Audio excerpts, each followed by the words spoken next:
கிறிஸ்தியேசுவுக்குள் மிகவும் பிரியமான அருமையான பரிசுத்த சகோதர சகோதரிகளே, உங்கள் யாவருக்கும் இந்த மாலை வேளையில் நம்முடைய சர்வலோகத்தின் பிதாவாகிய தேவனுடைய மகிமை நிறைந்த அவருடைய நல்ல நாமத்தின் ஆடும் நம்முடைய அன்பின் ஆண்டவர் கர்த்தர் இயேசுவினுடைய ஈடு இணையற்ற புண்ணிய நாமத்தின் ஆடும் கூடி வந்திருக்கும் உங்கள் யாவருக்கும் கிருபையும் சமாதானமும் பெருக கடவது என்கின்ற அன்பின் நல் வாழ்த்துக்களை நான் கூறிக்கொண்டு, எப்போதும் போல அடியவனுடைய மற்றும் நான் சார்ந்திருக்கக்கூடிய சபையாரனுடைய அன்பை கூட உங்கள் மத்தியில் நான் தெரியப்படுத்திக் கொள்கிறேன்.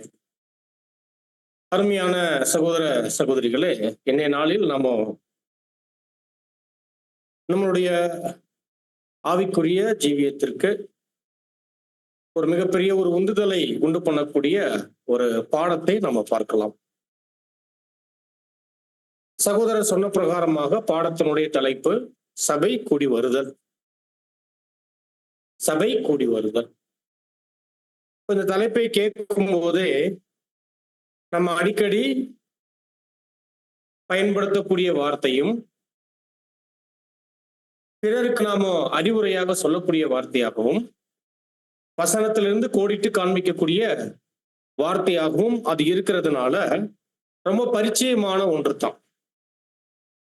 ஆனால் இந்த சபை கூடி வருதல் என்கின்ற இந்த ஒரு காரியத்தை குறித்த விஷயத்துல தற்காலங்கள்ல நம்முடைய அருமையான சகோதர சகோதரிகள் எப்படிப்பட்ட மனநிலைமையில காணப்படுறாங்க என்பதையும் நாம சிந்தித்துக் கொள்வதற்கு ஏதுவாக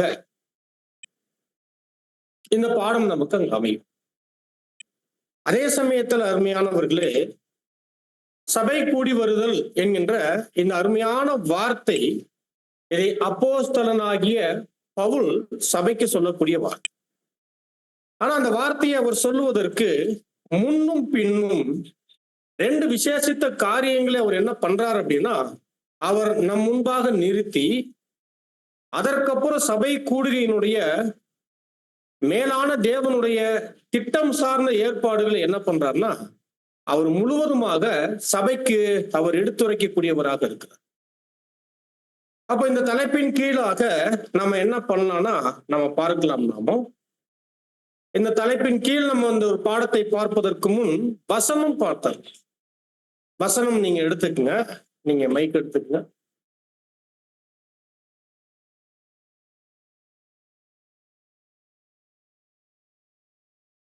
எபிரேயர் 10ஆம் அதிகாரம் எடுத்துக்கங்க.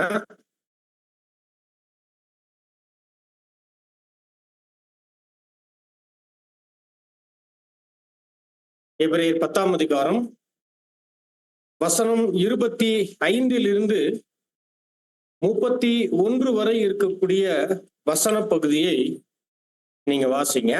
எபிரேயர் 10 வசனம் 25 முதல் 31 வரை.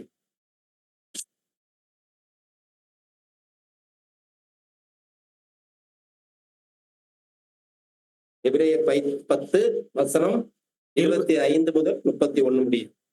சபை கூடி வருதலை சிலர் விட்டு விடுகிறது போல நாமும் விட்டு விடாமல் ஒருவருக்கொருவர் புத்தி சொல்ல கடவும். நாளானது சமீபத்து வருகிறதை எவ்வளவாய் பார்க்கிறீர்களோ அவ்வளவாய் புத்தி சொல்ல வேண்டும். சத்தியத்தை அறியும் அறிவை அடைந்த பின்பு நாம் மனப்பூர்வமாய் பாவம் செய்கிறவாய் இருந்தால் பாவங்களின் நிமித்தம் செலுத்தத்தக்க வேறொரு பலி இனி இராமல் நியாய தீர்ப்பு வரும் என்று பயத்தோடே எதிர்பார்க்குதலும் விரோதிகளை பட்சிக்கும் கோபாக்கினையுமே இருக்கும். மோசையினுடைய பிரமாணத்தை தள்ளுகிறவன் இரக்கம் பெறாமல் 2-3 சாட்சிகளில் வாக்கினாலே சாகிறானே. தேவனுடைய குமாரனை காலின் கீழ் மிதித்து தன்னை பரிசுத்தம் செய்த உடன்படிக்கையின் ரத்தத்தை அசுத்தம் என்றெண்ணி கிருபையின் ஆவியை நிந்திக்கிறவன் எவ்வளவு கொடிதான ஆக்கினை பாத்திரவனாய் இருப்பான் என்பதை யோசித்து பாருங்கள். பழி வாங்குதல் எனக்குரியது, நானே பதில் செய்வேன் என்று கர்த்தர் சொல்கிறார் என்றும் கர்த்தர் தம்முடைய ஜனங்களை நியாயம் தீர்ப்பார் என்றும் சொன்னவர் இன்னார் என்று அறிவு. ஜீவனுள்ள தேவனுடைய கைகளில் விழுகிறது பயங்கரமாய் இருக்குமே. பாருங்க, இந்த வசன பகுதிகளை நம்ம பார்க்கும்போது 10ஆம் அதிகாரம், எபிரேயர் 10ஆம் அதிகாரம் வசனம் 25 31 வரை ரொம்ப வீரியமான வகைகள்ல பவுல் பேசிட்டு இருக்கிறார்.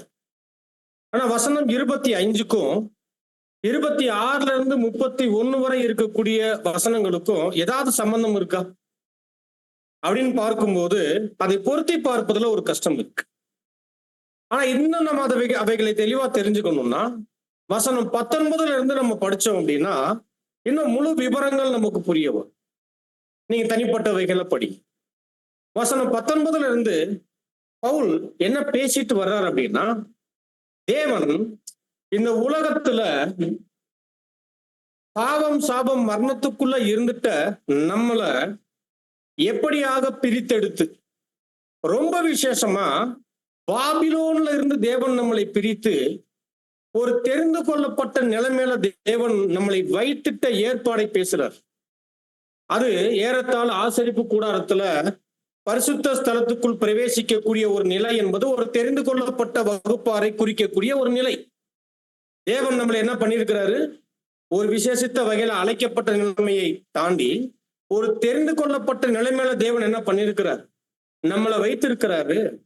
நாம ஒரு மாபெரும் ஒரு ஆசீர்வதிக்கப்பட்ட நிலைமையில கர்த்தர் இயேசு வழியாக நம்ம வந்திருக்கிறோம். ஒரு உடன்படிக்கையின் மூலியமாக இந்த ஒரு வாய்ப்பை நாம பெற்றிருக்கிறோம் என்று ஒரு அருமையான ஒரு வாய்ப்பில் அழைக்கப்பட்டிருக்கிறோம், தேவனால் நம்ம தெரிந்து கொள்ளப்பட்டிருக்கிறோம் என்கின்ற ஒரு விஷயத்தை பேசுறார்.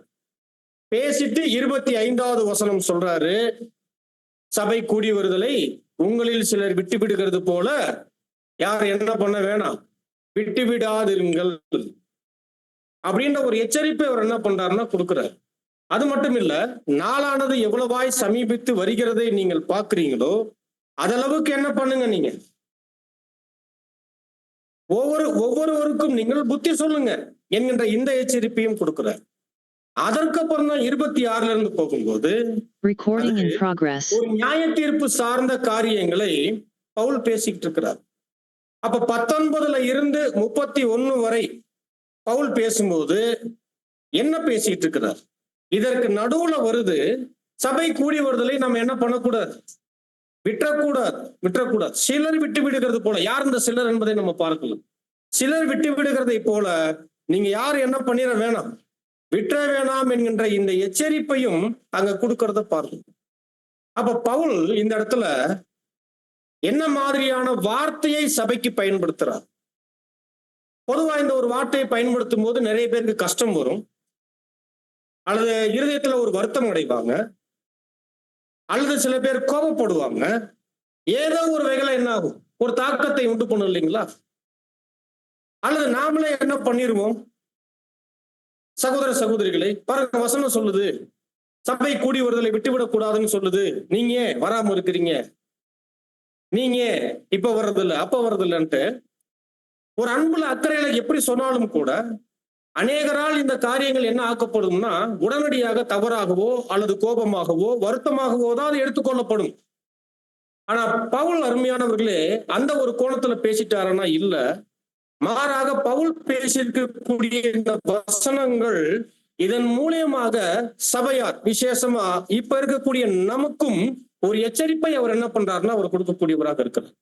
உண்மையாகவே இது எச்சரிப்பு சார்ந்த வசனங்கள் வார்த்தைகளாக இருக்கு என்பதை யார் ஏற்றுக்கொள்ளுவாங்கன்னா சுத்த இருதயம் உடைய ஒவ்வொரு தேவனுடைய பிள்ளைகளும் ஏற்றுக்கொள்ளுவாங்க.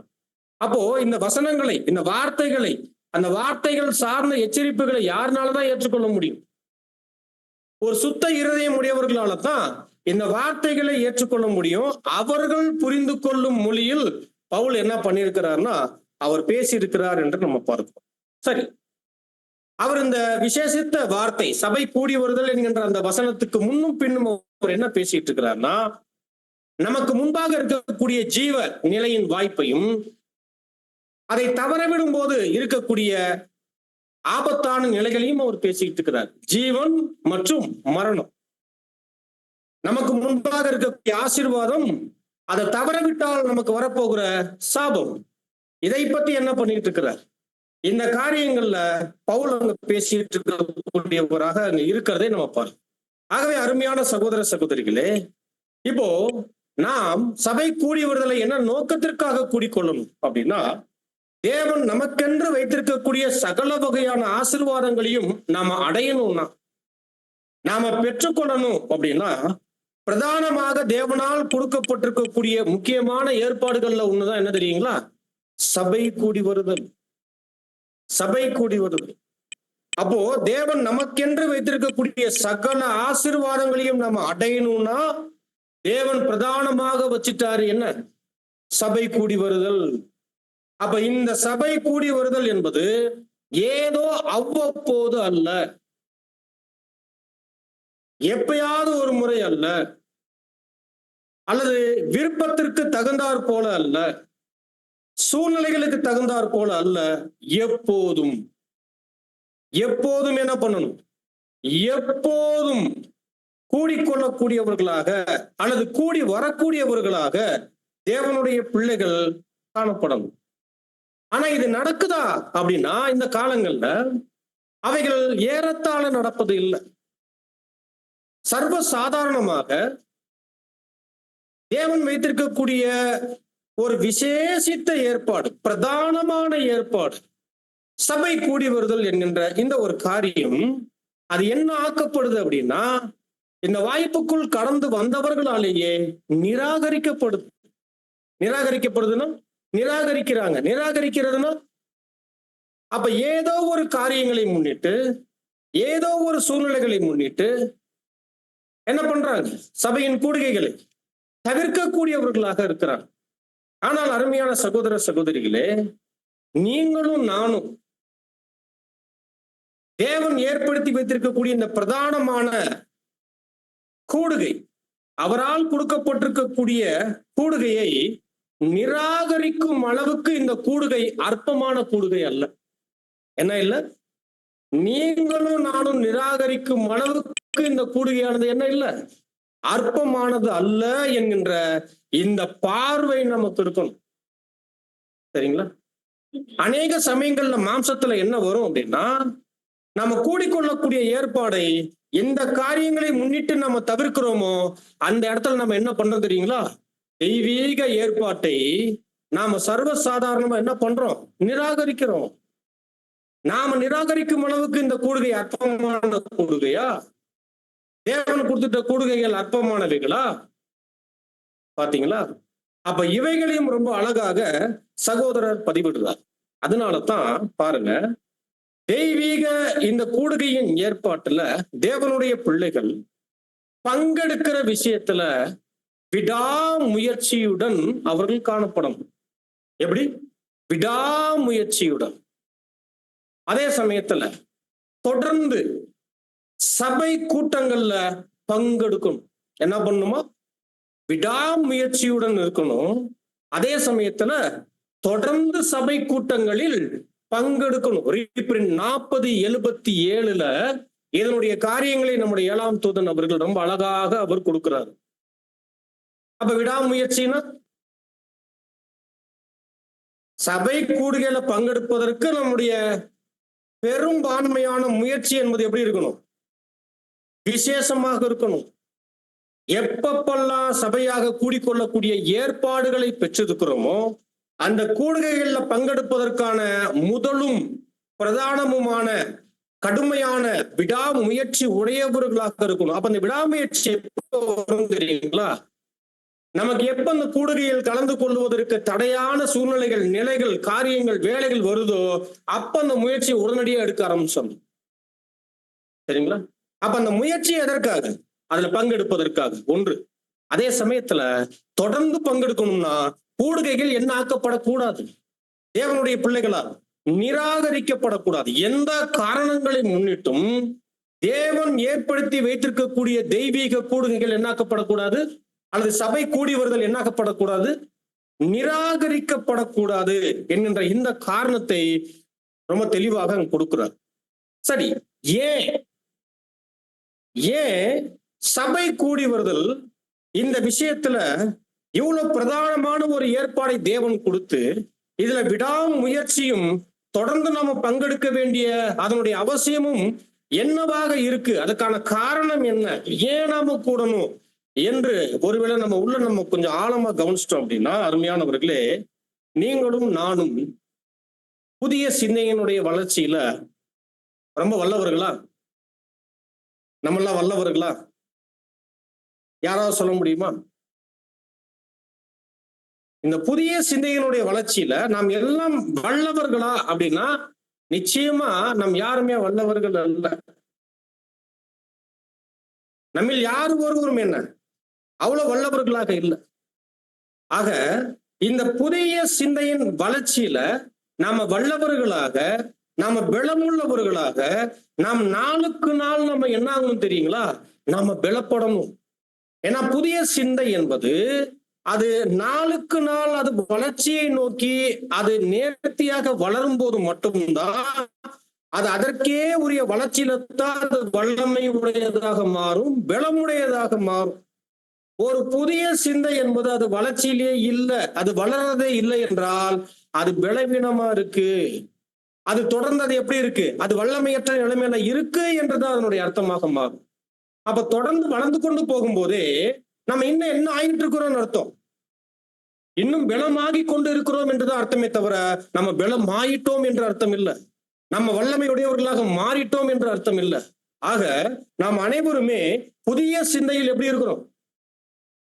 வல்லமை உடையவர்களாக நம்ம இல்லை. ஆகவே நாம் இந்த புதிய சிந்தையில் பலப்பட வல்லமை உடையவர்களாக மாற தேவன் அவருடைய ஜனங்கள் அடங்கிய, நல்லா கவனிங்க, தேவன் அவருடைய ஜனங்கள் அடங்கிய அவருடைய உறவினர்களுக்கு மத்தியில ஒரு ஐக்கியத்தை அவருடைய பிள்ளைகளுக்கு வைத்திருக்கிறார். என்னது? அவருடைய உறவினர்கள். தேவனுடைய உறவினர்கள் யாரு? இன்னைக்கு உலகம் தேவன்கிட்ட உறவுக்குள்ள இல்ல. தேவனோடு உறவை பெற்றுக்கொண்டவர்கள் யாருன்னா சுவிசேஷ யுகத்தின் சபை. அப்ப இந்த சபை ஜனங்களையே தேவன் உடன் அங்கங்களுக்கும் என்னவாக கொடுக்கிறார்? உறவினர்களாக கொடுக்கிறார். அப்போ இப்படியாக தேவனுடைய ஜனங்கள் அவங்களுடைய ஐக்கியத்தில் தேவனுடைய உறவினர்களுடன் கூடிக்கொள்ளக்கூடிய ஒரு ஐக்கியத்தை என்ன பண்ணியிருக்கிறார்? ஏற்படுத்தி வச்சிருக்கிறாரு. இது எந்த வகையிலையும் யார் ஒருவராலும் புறக்கணிக்கப்படக்கூடாது. இதையும் ரீபிரிண்ட்ல அதே 40:77 சகோதரர் அவர் பேசக்கூடியவராக இங்க இருக்கிறார். அப்ப புதிய சிந்தையில நம்ம தொடர்ந்து என்ன ஆகணும்? வளர்ச்சி அடையணும், பலம் அடையணும், வல்லமையை நோக்கி நம்ம என்ன ஆகணும்? நேர்த்தியான வளர்ச்சி என்பது இருக்கணும். அப்போஸ்தலனாகிய பவுல் ரோமர் 12ஆம் அதிகாரத்திலும் இதே தான் அவர் பேசிக்கிட்டு இருக்கிறார். எதையே பேசுறார்? உங்கள் மனம் புதிதாகிறதுனாலே மறுரூபமாகுங்கள். மறுரூபமாகுதல் எங்க இருக்குது? எங்க நடக்கும்? நம்மளுடைய மறுரூபமாகுதல் எங்க நடக்கும்? நம்முடைய உடன்படிக்கையை நிறைவேற்றி முடிக்கும் போது, அல்லது அந்த தருணத்தை நம்ம கரெக்டா சொல்லணும்னா, சரியாக சொல்லணும் அப்படின்னா, மரணத்துல இந்த மாம்சம் மரணத்துக்குள்ள போகும், புதிய சிந்தை புதிய மேனிக்குள்ள போகும். புதிய சிந்தை புதிய மேனிக்குள்ள போகணும்னா புதிய சிந்தை என்ன ஆயிருக்கணும்? அதனுடைய முழு வளர்ச்சியின் அளவை அது பெற்றிருக்கணும். அந்த ப்ராசஸ் என்ன ஆகணுமா? ஒரு புது சிருஷ்டிக்குள்ள ஒவ்வொரு நாளும் உங்கள் மனம் புதிதாகிறதுனாலே, இதுதான் வளர்ச்சி, இதுதான் பலத்தில் அது முன்னேறுவது, அது வல்லமையுடையதாக மாறிக்கொண்டு இருப்பது என்று அர்த்தம். அப்ப இந்த ப்ராசஸ்ல நம்ம எல்லாரும் எப்படி இருக்கிறோம்னா, நாம வல்லவர்களாக தற்காலங்கள்ல இல்லாததுனால நாம பலப்பட வளர தேவன் வைத்திருக்கக்கூடிய அருமையான கிறிஸ்துவின் அங்கங்கள் அடங்கிய அவருடைய உறவினர்களின் ஐக்கியத்தை நம்ம என்ன பண்ணிடக்கூடாது? புறக்கணிச்சிடக்கூடாது, மாறாக பயன்படுத்தி கொள்ளணும். இப்ப இந்த விஷயத்துல யாரை நாம கவனிக்கணும் அப்படின்னு சகோதரர் சொல்றாருன்னா, நமக்கு முன்னோடியாக இருக்கக்கூடிய நம்முடைய தலையை நீங்க பாருங்க அப்படின்ட்டு. யாரை? தலை, கர்த்தர் இயேசு. இப்ப அவரை பாருங்க, வசனம் பாருங்க. லூக்கா 4ஆம் அதிகாரத்துல 16வது வசனம் வாசிக்கலாம். லூக்கா 4:16.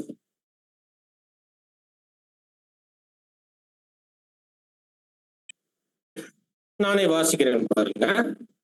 தாம் வளர்ந்த ஊராகிய நாசரேத்துக்கு அவர் வந்து தம்முடைய வழக்கத்தின்படியே ஓய்வு நாளில் ஜெப ஆலயத்திலே பிரவேசித்து வாசிக்க எழுந்து நின்றார். வசனம் என்ன சொல்லுது நம்முடைய ஆண்டவரை பற்றி? தாம் வளர்ந்த ஊராகிய நாசரேத்துக்கு அவர் வந்து, அப்படின்னா அவர் வளர்ந்த ஊருக்கு வந்தப்ப அவர் அவருடைய ஆலயத்துக்கு போனார் என்று வசனம் சொல்லல. வசனம் என்ன சொல்லுது?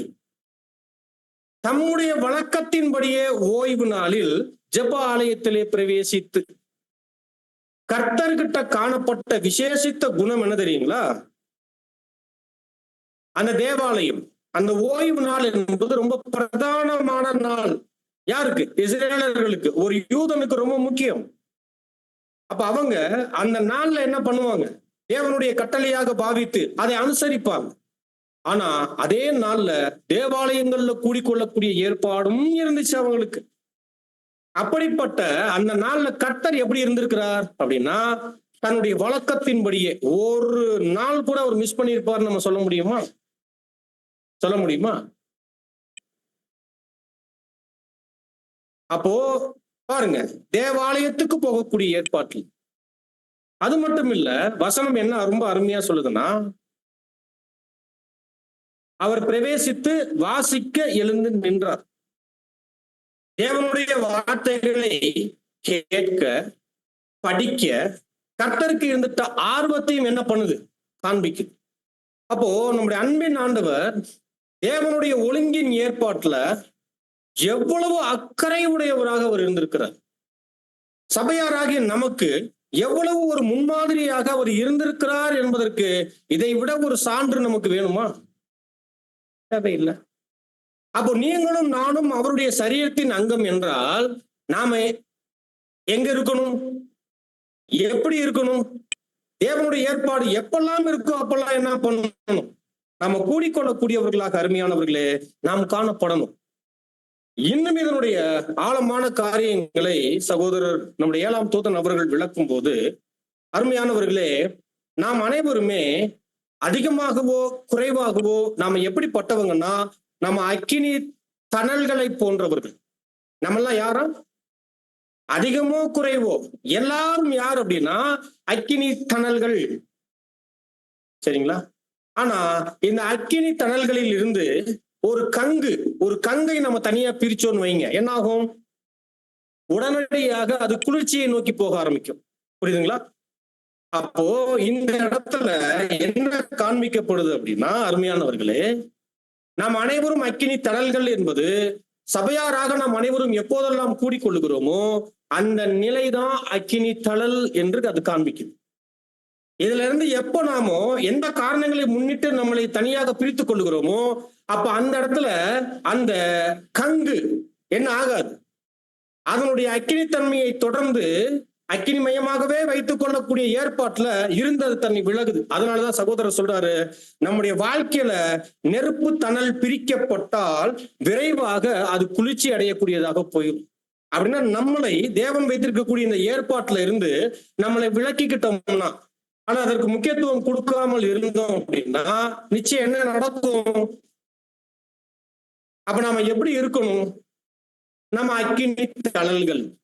அப்ப அக்கினி தணல்கள் என்று சொல்லும் போது யோசிச்சு பாருங்க, இந்த அழைப்புல, இந்த ஓட்டத்துல, இந்த உடன்படிக்கையின் வாழ்க்கையில, இந்த பலியின் ஜீவியத்துல ஒவ்வொரு நாளும் தேவனுக்கு பிரியமான பலியின் தூப வர்க்கங்களை ஏறெடுத்து ஜீவித்துக் கொண்டிருக்கக்கூடிய பரிசுத்தவான்களை என்னவாக சொல்றாரு? அக்கினி தணல்கள். விசேஷமா நாம் அனைவரும் கூடிக்கொள்ளும் போது அக்கினி தணல்களாக நம்ம என்னமா நாம இருக்கிறோம். குறைவாகவோ நிறைவாகவோ எல்லாரும் எப்படி இருக்கிறோமா? எல்லாரும் அக்கினி தணல்களாக இருக்கிறோம் என்று ரொம்ப அழகான விளக்கத்தை அங்க கொடுக்கக்கூடியவராக அங்க இருக்கிறார் என்று கூட நம்ம பார்க்கிறோம். ஆகவே அருமையானவர்களே, சபையாராக நாம் எப்போதெல்லாம் ஒன்று கூடிக்கொள்ளுகிறோமோ அப்போதெல்லாம் அந்த கூட்டத்தார் என்ன அடைந்து கொள்ள முடியும் அப்படின்னா, அவர்கள் உற்சாகம் அடைந்து கொள்ள முடியும். என்ன அடைஞ்சுக்க முடியும்? இல்ல பிரதர், அந்த காலங்கள்லாம் போயிடுச்சு,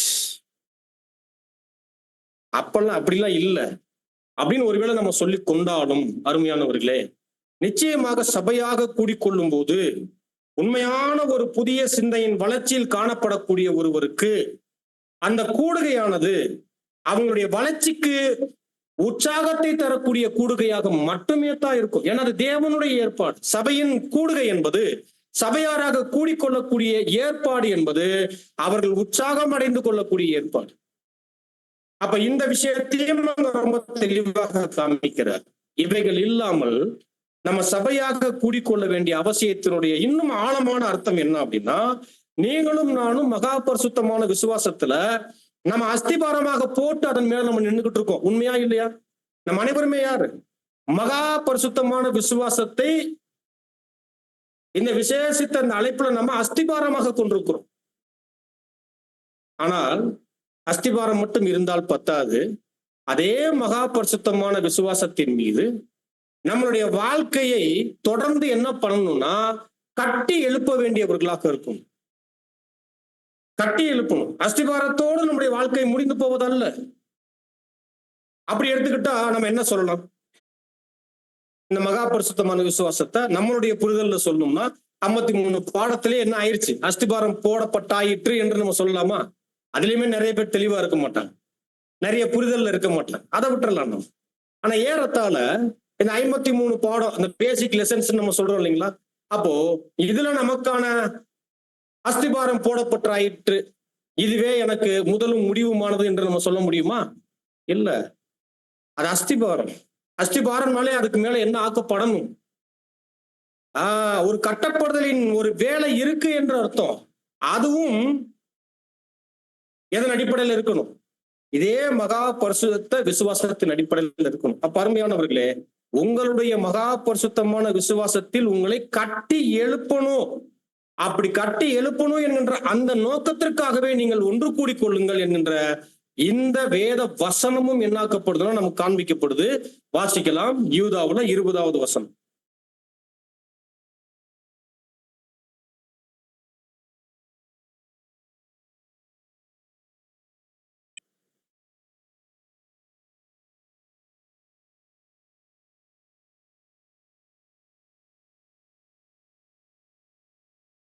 நீங்களோ பிரியமானவர்களே, நானே வாசிக்கிறேன். சொல்லுங்க. நீங்களோ பிரியமானவர்களே, உங்கள் மகா பரிசுத்தமான விசுவாசத்தின் மேல் உங்களை உறுதிப்படுத்தி கொண்டு பரிசுத்த ஆவிக்குள் ஜெபம் பண்ணி. அப்ப இந்த வசனம் என்ன சொல்லுது? நீங்களோ பிரியமானவர்களே, உங்கள் மகா பரிசுத்தமான விசுவாசத்தின் மேல் மேல் உங்களை உறுதிப்படுத்தி கொண்டு. அப்படின்னா டே பை டே, நாளுக்கு நாள் இந்த மகா பரிசுத்தமான விசுவாசத்தின் அடிப்படையில நம்மை நாம் கட்டி எழுப்பிக் கொள்ளக்கூடியவர்களாக இருக்கணும்னா நாம் என்ன பண்ணிக்கணும்? நாம் சபையாராக ஒன்றி கூடிக்கொள்வது மிக மிக முக்கியமான ஒன்று என்கின்ற இந்த காரியமும் ரொம்ப தெளிவாக அங்க காண்பிக்கப்படும். அது மட்டுமில்ல, அருமையான சகோதர சகோதரிகளே, நம்முடைய கர்த்தர் தன்னுடையவர்கள் எப்படி இருக்கணும் என்று அவர்களை ஊக்குவிக்கிறார். ஒரு என்கரேஜ் பண்றது எந்த விஷயத்துல பண்றாருன்னா, இந்த சபையின் கூடுகையின் விஷயத்துல ஒவ்வொரு தன்னுடைய அங்கங்களையும் அவர் கூடிக்கொள்ளுங்கள் என்கின்ற விஷயத்துல அவர் தொடர்ந்து உற்சாகப்படுத்தக்கூடியவராகவே இருக்கிறார். காரணம் என்ன அப்படின்னா, அங்க அவருடைய வார்த்தையை கேட்கும்படியான ஏற்பாடை அவர் வச்சிருக்கிறார். அங்க அவருடைய வார்த்தையை படிக்கும்படியான ஏற்பாடை வச்சிருக்கிறார். சபையாராக ஒன்று கூடி ஜெபம் செய்து கொள்ளக்கூடிய ஒரு ஏற்பாடை அங்க வச்சிருக்கிறாரு. என்னென்ன வச்சிருக்கிறாரு? கேட்கிறது, படிக்கிறது, ஜெபம் செய்து கொள்ளக்கூடிய விஷயம். அடுத்து ரொம்ப முக்கியமா சகோதரர்களோடு தோழமையின் நிலையை வளர்த்து கொள்வதற்காக ஒரு கூடுகையின் ஏற்பாடை வச்சிருக்கிறார். என்னவா? அப்ப சபையின் கூடுகையில நாம் செய்ய வேண்டிய விஷயங்கள் என்னென்ன என்பதை வகைப்படுத்தும் போது அவைகள்ல கேட்கணும், படிக்கணும், ஜெபிக்கணும். இன்னும் எக்ஸ்ட்ரா போடும்போது நம் அனைவரும் கூடிக்கொள்ளும் போது தேவனை துதிக்கிறோம், தொழுது கொள்றோம், பாடுறோம். கரெக்டா இல்லைங்களா? இதெல்லாம் நடக்குது. அதே சமயத்துல அடுத்து என்ன நடக்கணும்? தோழமை. தோழமைனா என்ன? சகோதர சகோதரிகள் ஒவ்வொருவரும் என்னவாக இருக்கணுமா? தோழமையை வளர்த்துக் கொள்ளணுமா? அந்த தோழமையை வளர்த்துக் கொள்வதற்காக தேவன் என்ன பண்ணிருக்கிறாரா? இந்த கூடுகையை வைத்திருக்கிறார். ஆகவே ஒவ்வொருவரும் இவைகளுக்காக கூடிக்கொள்ளுங்கள் அல்லது கூடிக்கொள்ள வேண்டும் என்று இந்த விஷயங்களில் கர்த்தர் என்ன பண்றார்? அவர் ஊக்குவிக்கக்கூடியவராக இருக்கிறார். கர்த்தர் இதெல்லாம் செய்யறார். எவ்வளவு காரணங்கள் இருக்கு. நாம செய்யறோமா? நம்ம அநேக சமயத்துல என்ன பண்ணிடுறோம்? தேவனுடைய உன்னதமான ஏற்பாடை நாம் நிராகரிச்சுட்டு இருக்கிறோம். ஆனா அது அற்பமானது அல்ல. ஆனா நம்ம என்ன பண்ணிடுறோம்? அற்பமானதாக நினைச்சு சர்வ சாதாரணமா என்ன பண்றோம்? நம்ம விடுறோம். ஆனா உண்மையான ஒரு வளர்ச்சியை நோக்கி போகக்கூடிய ஒவ்வொரு தேவனுடைய பிள்ளைகளுக்கும் இந்த ஏற்பாட்டினுடைய முக்கியத்துவத்தை தேவன் என்ன பண்றார்? ரொம்ப தெளிவாக அவர் வைத்திருக்கிறார். என்ன மாதிரியான சூழ்நிலைகளிலும் தேவனுடைய பிள்ளைகள் தேவனுடைய ஏற்பாட்டுல என்ன பண்ணுவாங்கன்னா, அவர்கள் காணப்படக்கூடியவர்களாக அங்க இருப்பாங்க. அவைகள் இவ்வளோ நன்மைகளும் கூட அங்க இருக்கு. அதனாலதான் அருமையான சகோதர சகோதரிகளே, ரொம்ப முக்கியமா வசனம் சொல்லுது நமக்கு. கர்த்தர் சொல்றார் இல்லைங்களா, எங்கே என் நாமத்தின் நிமித்தம் 2, 3 பேர் கூடுகிறீர்களோ அங்கே நான் அவர்கள் நடுவில் இருப்பேன். சொல்றாரா இல்லைங்களா? அப்ப இந்த இடத்துல எதை பத்தி பேசிட்டு இருக்கிறார்? எங்கே என் நாமத்து நிமித்தம் 2, 3 பேர். அப்ப இது என்னன்னா, ஒரு சபை கூடுகையை பத்தி பேசிட்டு இருக்கிறார். ஒரு சபை கூடுகையில தான் யார் கூடிக்கொள்ள முடியும்? அவருடையவர்கள். அவருடையவர்கள் யார்? அவருடையவர்கள் கர்த்தருடையவர்கள். இந்த இடத்துல ஏன் 2, 3ன்ற வார்த்தை வருது? ஏன் பிற்காலங்கள்ல சபையில 50 பேர் வருவாங்க, 100 பேர் வருவாங்க, 500 பேர் வருவாங்க, 1000 பேர் கூட இருப்பாங்க அப்படின்னு கர்த்தர் சொல்லலாம் இல்லைங்களா? என் நாமத்து நிமித்தம் எத்தனை பேர் கூடிக்கொள்கிறீர்களோ அவர்கள் நடுவில் இருப்பேன்னு நம்ம சொல்லி இருக்கலாம் இல்லைங்களா? ஏன் சொல்லல? ஏன் 2, 3 ஏன் சொல்றாரு அப்படின்னா, அருமையானவர்களே, எப்போதுமே 50 பேரோ 100 பேரோ எத்தனை பேர் வேணாலும் கூடிக்கொள்ளலாம். ஆனா உண்மையான தேவனுடைய ஜனங்களாக கூடிக்கொள்ளக்கூடியவர்களை கர்த்தர் அறிவார். அவர்களில் நீங்களும் நானும் ஒருவராக இருக்கணும். எல்லாரும் அப்படி கூடிட மாட்டாங்க. எல்லாரும் அந்த சிந்தையில வந்துட மாட்டாங்க. எல்லாரும் அந்த மனநிலை மேல என்ன பண்ண மாட்டாங்க, காணப்பட மாட்டாங்க. ஆனால் கர்த்தர் தன்னுடையவர்களை அறிவார்னா, ஒரு கூடுகையில எல்லாரையும் தன்னுடையவர்களாக என்ன பண்ண மாட்டார், பார்க்க மாட்டார். ஆனால் எல்லாரும் கர்த்தருடையவர்களாக கர்த்தர் பார்க்கும் அளவுக்கு நாம என்ன பண்ணிக்கணும், நாம இருக்கணும் என்கின்ற அந்த ஏற்பாடுகளையும் தேவன் நம்மளுடைய நலன் கருதி வச்சிருக்கிறார். அப்ப யோசிச்சு பாருங்க, நாம கூடி வந்திருந்தாலும் கூட கர்த்தர் தம்முடையவர்களை அறிவார் என்கின்ற ஏற்பாட்டின் அடிப்படையில் அந்த கூடிகையில யாரு கூட இருக்கிறார்? கர்த்தர் சொல்றாரு, நான் அவர்களின் நடுவே இருக்கிறேன் என்று அவர் சொல்றாரு. அப்படின்னா என்ன சொல்றாரு அப்படின்னா, தேவனுடைய ஜனங்கள் கூடிக்கொள்ளும் போது அந்த கூடிகையில ஒரு சிறப்பான ஆசீர்வாதம் இருக்கு என்று சிறப்பு ஆசீர்வாதத்தை அவர் என்ன பண்றார், காமிக்கிறார். இந்த பார்வை நமக்கு இருக்கும். கூடிகையில பங்கெடுக்கும் போது நமக்கு என்ன இருக்கு, நமக்கே உண்டான சிறப்பான ஆசீர்வாதங்கள் கர்த்தர் வச்சிருக்கிறார் என்கின்ற இந்த பார்வை அருமையானவர்களே நமக்கு இருக்கணும். இதையும் அதே ரீபிரிண்ட்ல 4077 ஃபர்ஸ்ட் பேராகிராஃப்ல அவர் பேசக்கூடியவராக அங்க இருக்கிறார். சரி, இது மட்டும் இல்ல. ஏன் நம்ம சபையாராக கூடி வரணும் அப்படின்னா, பாருங்க, நீங்களும் நானும் இந்த சத்தியத்தினால் என்ன ஆக்கப்பட்டிருக்கிறோம் தெரியுங்களா? ஒளியூட்டப்பட்டிருக்கிறோம். என்னது? ஒளியூட்டப்பட்டிருக்கிறோம், வெளிச்சமாக்கப்பட்டிருக்கிறோம். உண்மையா இல்லையா? நீங்களும் நானும் யார்? நம்மளை கர்த்தர் என்ன சொல்றாரு? நீங்கள் இந்த உலகத்துக்கு வெளிச்சமா இருக்கிறீங்க சொல்றாரு இல்லைங்களா? அப்படின்னா நம்மளை என்ன ஆக்கி இருக்கிறார்? சத்தியத்தினால நம்மளை ஒளியூட்டி இருக்கிறார். நம்ம வெளிச்சமாக்கப்பட்டவர்கள், நம்ம வெளிச்சம் உடையவர்கள். அப்போ நம்மளுடைய வெளிச்சத்தை நம்ம என்ன பண்ணணும்? நம்மளுடைய வெளிச்சத்தை பராமரிக்கணும். நம்முடைய வெளிச்சத்தை பராமரிக்கணும். ரொம்ப முக்கியமான ஒரு விஷயம். பராமரிச்சாதான் அடுத்து என்ன பண்ண முடியும், தொடர்ந்து பிரகாசிக்க முடியும். வெளிச்சம் பராமரிக்கப்படாவிட்டால் வெளிச்சம் என்ன ஆரம்பிச்சிடும், மங்க ஆரம்பிச்சிடும். புரியுதுங்களா? அப்ப நம்முடைய வெளிச்சத்தை அதாவது பராமரிக்கவும், அதை தொடர்ந்து நம்ம பிரகாசிப்பிக்க செய்யக்கூடிய வேலையை செய்யவும் சபையின் கூடுகையில் என்ன பண்ணிக்கணுமா, பங்கெடுக்கணும். இந்த 2 வேலைகளை பிரதானமா நம்ம எங்க செய்து கொள்ள முடியும்? தேவன் வைத்திருக்கக்கூடிய இந்த சபையின் ஏற்பாட்டுல தான் செய்து கொள்ள முடியும். யோசிச்சு பாருங்க.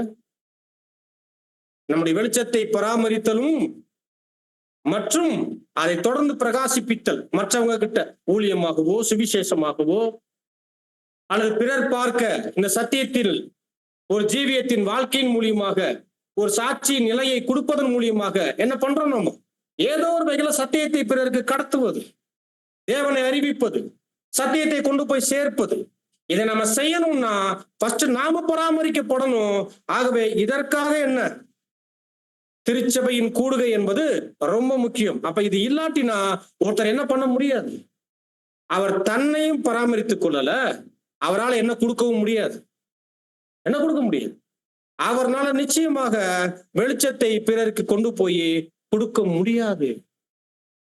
அப்ப எவ்வளோ ஒரு விசேஷித்த ஒரு அன்பும் அக்கறையும் நம் மீது இருந்தால், நாம் பராமரிக்கப்பட்டு நாம தொடர்ந்து பிறருக்கு வெளிச்சம் கொடுக்கும்படியான ஒரு ஏற்பாடாக சபையின் கூடுகையை, சபை கூடி வருதலை தேவன் அங்க வைத்திருப்பார். இதையும் நம்ம பார்க்கிறோம். அதற்கடுத்து அருமையான சகோதர சகோதரிகளே, சத்தியத்தை படிக்கிறதற்கும் விசேஷமாக நம்முடைய தேவனை தொழுது கொள்வதற்கும் இன்னும் ரொம்ப முக்கியமா பொதுவான ஐக்கியம் சார்ந்த ஏற்பாடுகளுக்கு சபையின் கூடுகையானது என்ன? ரொம்ப முக்கியமாக தேவனால் நம் அனைவருக்குமே அவைகள் ஏற்பாடு பண்ணப்பட்ட வைக்கப்பட்டிருக்கு. நம் அனைவருக்குமே இந்த ஏற்பாடை தேவன் அங்க வச்சிருக்கிறார். அப்ப நம்ம அனைவருமே இந்த கிறிஸ்தவ ஐக்கியத்துல நம்ம என்ன ஆகும்? தொடர்ந்து காணப்படணும்.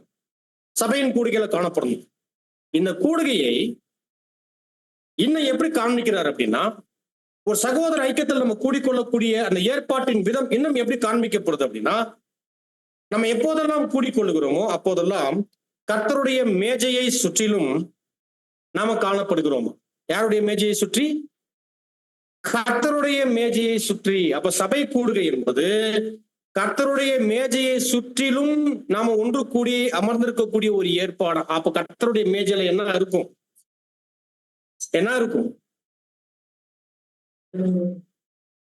வந்து இவ்வளவு வருஷம் ஆகி மேஜையில ஒண்ணுமே இல்லாதது போல, எதுவும் பார்க்காதது போல உங்களுடைய பார்வைகள் இருக்கே.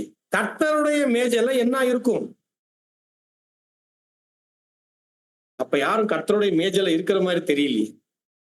வேற ஏதாவது மேஜை அடிஷனல் ஏதாவது ஏற்படுத்தி வச்சிருக்கிறீங்களா வெளியில எங்கேயாவது? அல்லது நமக்கு செப்பரேட் ஏதாவது மேஜை இருக்குதா? கர்த்தருடைய மேஜை என்பது பரிசுத்தவான்களுக்கானது, சபையாருக்கானது, ஒரு புதிய சிஷ்யர்களுக்கானது. அந்த மேஜையில தான் அவர்களுக்கு உண்டான ஆவிக்குரிய அனைத்து வகையான போஜனங்கள் அங்க இருக்குது. போஜனம் இருக்குது. அப்போ இந்த போஜனங்கள் எல்லாமே எங்க? கிறிஸ்தவ ஐக்கியத்தில் நம்ம கூடி வரும்போது கர்த்தருடைய மேஜையை சுற்றிலும் என்னாகிறோமா? காணப்படுகிறோம். அது மட்டும் இல்ல, ஒற்றுமையிலையும் அன்பிலையும் பிணைப்பிலையும் இப்படியாக அவர்கள் வலுப்படுவதற்கு ஏதுவாக இந்த சபையின் கூடுகை அவசியம் என்கின்ற ஏற்பாட்டுல தேவன் வச்சிருக்கிறார். என்னவா? நமக்கான உணவு கர்த்தருடைய மேஜையில் எடுத்து உட்கொண்டு ஒற்றுமையிலும் அன்பிலும் பிணைப்பிலும் நம்ம வலுப்படுவதற்காக இந்த கூடுகை நமக்கான அவசியமான ஒன்றாக தேவன் வைத்திருக்கிறார். வச்சு பாருங்க. சரி, இதெல்லாம் நடக்கலாட்டினா நிச்சயமா என்ன ஆகும்னா, பாருங்க, நம்ம என்ன ஆக முடியாது? பிணைப்பில் வலுப்பட முடியாது, அன்பில் பலப்பட முடியாது, வளர முடியாது, ஒற்றுமை என்பது இருக்காது. அப்ப தொடர்ந்து இவைகள்ல நாம பலமா வளரணும்னா அதற்குத்தான் என்ன வச்சிருக்கிறார்? சபையின் கூடுகையை தேவன் அங்க வைத்திருக்கிறார் என்று ரொம்ப தெளிவாக நம்ம பார்க்கிறோம் அருமையானவர்களே. அதனாலதான் சொல்றாரு, இப்படிப்பட்ட மாபெரும் தேவனுடைய ஏற்பாட்டின் ஆசீர்வாதத்தை தேவையற்ற பிடிவாதத்தினாலேயோ அல்லது முரண்பாடுகளினாலேயோ என்ன பண்ணிடாதீங்கன்னா, கிறிஸ்து நமக்கு கொடுத்திருக்கக்கூடிய சுதந்திரத்தை அதை அனுபவிக்கக்கூடிய காரியத்துல நீங்கள் உங்களுக்கோ பிறருக்கோ அது தடையாக வைத்துக் கொள்ள வேண்டாம் என்று அவர் சொல்றார். என்னது?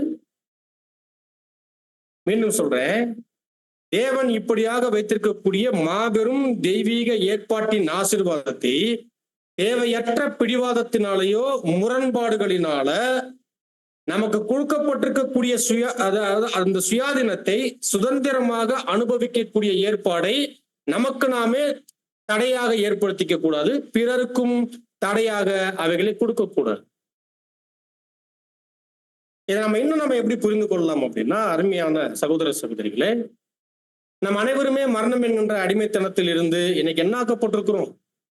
கிறிஸ்து இயேசுவுக்குள்ளாக மாபெரும் ஒரு சுயாதீனத்துக்கு அழைக்கப்பட்டிருக்கிறோம்.